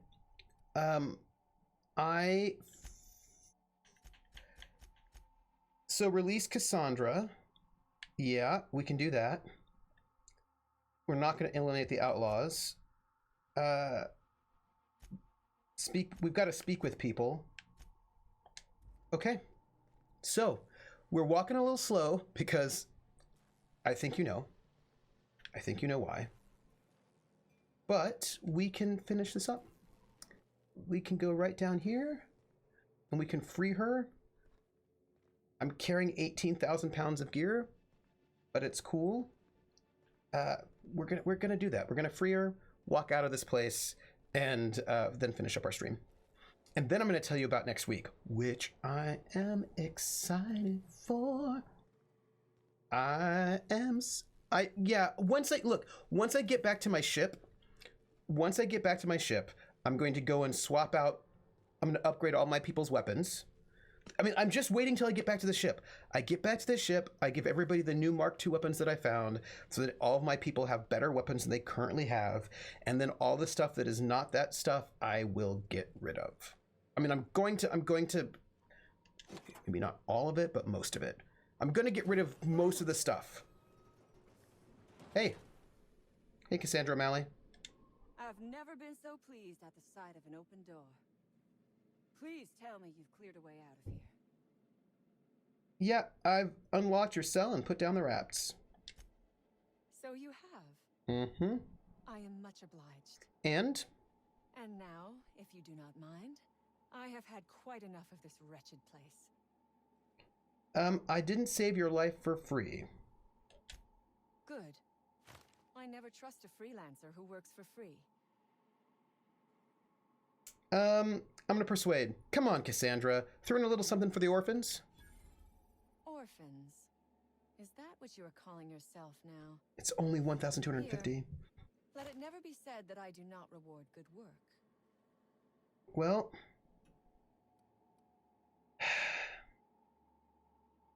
I can't go back on my word. We made a deal. So keep the research. Take care of yourself out there.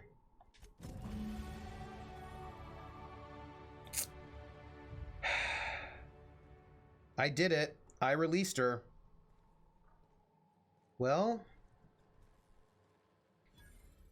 You're a thief. You can absolutely go... But I'm not gonna murder her.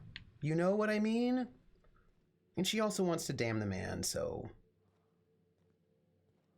You have the weirdest code of honor. But, like, we made a deal. That's all. We made a deal. I've not lied to people. We made a deal. So, do I have any perks? I don't. That sucks. Because I would take perks that give me more... What's the word? What's the word I'm looking for? Carrying capacity. So, do I need to talk to anybody at this point in time to finish up? Return to Gladys on the Groundbreaker.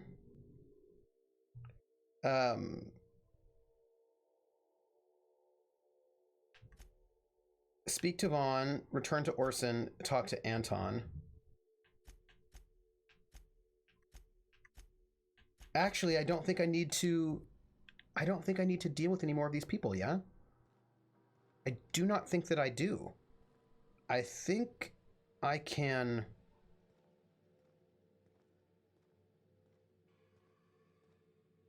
I think I can leave. Yeah, I've not gone back on my word. When I'm like, I will make a deal with you. So... I don't... And of course she's not going to pay me as much for the research as I could have gotten by selling it because, you know... As you know. But I feel like she hates the corporations too.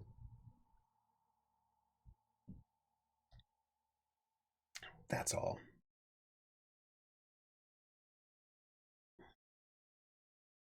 Yeah. That's it. That's it. With his morals, if he hasn't played it somehow, I'd love to see how Trooper plays Shegarath. Oh, I don't know. And also, Atomic, it's important to note that I'm trying to play Jezza's morals. I'm trying to figure out who Jezza is and then play that. Right? Like, who is Jezza? What is he about? How would he do this? And I think I should probably... We've got one little mini quest that's in this area, which is to go here. And I think I should do that when we come back next. But let's level up since we're here. We're at all 50s with dialogue. We can we should probably do tech. I know what I said, Trooper.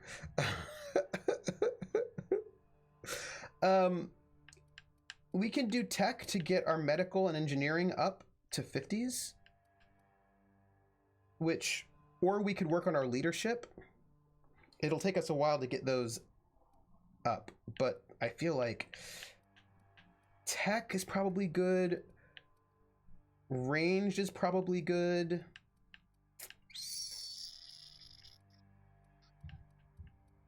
Stealth and lockpick.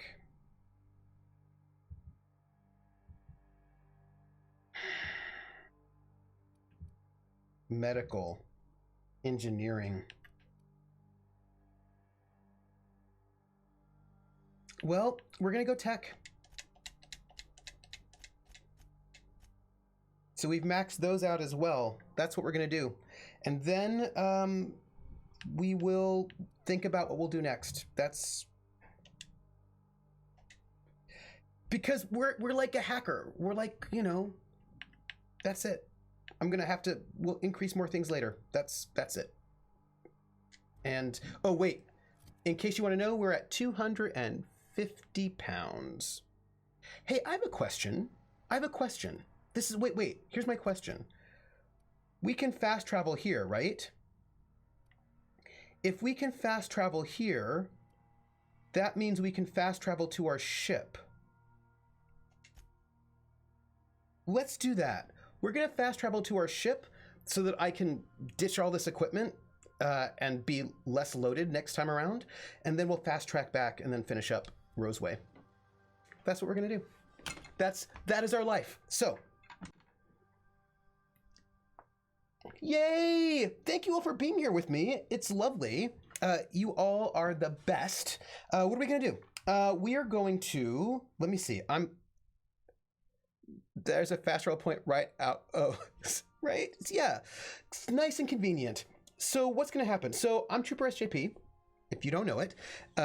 And I'm going to, this is the end of my stream week, but next week is going to be very exciting.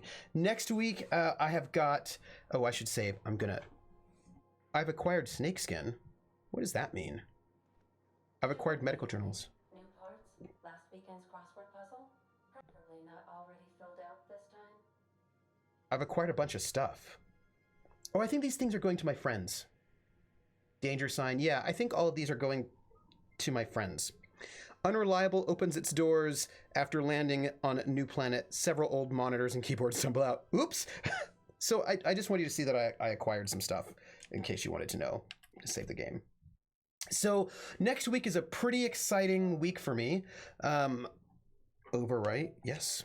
So next week we've got our regular Wednesday down Tales from the Grim, The Witcher, Family of Wraiths. And we left off at a combat moment. Thursday will be my regular... Ooh, be right. Oh, we're going to end on a song. Yes, we're going to end on a song. That's where we're going to do it. Thank you, thank you. Thursday will be Telling Lies at 6 p.m. on my channel, and I want you to know that I'm sort of obsessed with this game. I keep thinking about it and all of the people. It's all I can do is to think about this. Like I just want you to know it. And then Friday, 7 p.m. Eastern, will be the first episode of City of Light and Shadow, a Fate French Resistance campaign. And that's going to be the opening session. It's going to be, that's it. Like we're going to start this campaign that I've been wanting to run since 1988 or so. And I am so excited. I'm so excited about that. And then Saturday will be more The Outer Worlds. I think actually I might be a little bit late to start the Saturday stream because I've got a phone meeting, a work meeting. I've got to, because I'm not presenting. I'm a session chair at the Society for American Music coming up in a couple of weeks. And so I am going to have to do this phone meeting on Sunday morning, and it's supposed to end at noon. And if it does, then I'll be up. So that's the week. What else should I tell you about the week coming up? I should let you know that I'm going to a conference the last week of March, and so I'm going to miss some streams then on that week. We will see how it goes, but I'm going to miss some streams. And but right, that's that. And I think that's everything that I want to tell you. Maybe. I think that's it. Oh, no, wait. I have one more thing. I'm supposed to do this because this is the thing you do. If you want to give me a follow, you can give a follow up there. Boop. And if you want to subscribe, you can also subscribe, which is also up there. Boop. Otherwise, you can find me here, Trooper SJP. We have a Discord you can join. We're very friendly. We talk about lots of stuff. You can also find a repository of all of these shows on YouTube at Trooper SJP. You can find me at Academic Foxhole on Twitter. You can actually also find me at Trooper SJP on Twitter. And you can actually also find me at Academic Foxhole on Twitch. I have both, but whatever. And anyway, but you can also find me at Academic Foxhole on Patreon, and all of those funds go to help support the RPG shows on my channel. And that's all the stuff. That's all I want to say. So I'm going to go and eat and then do a lot of work, and I'm going to cook and all of that. And I just want you to know that I care about you all. I think all of you are marvelous and wonderful. And I'm still thinking about how I can do music on my channel. There's all this really great music from the 1960s,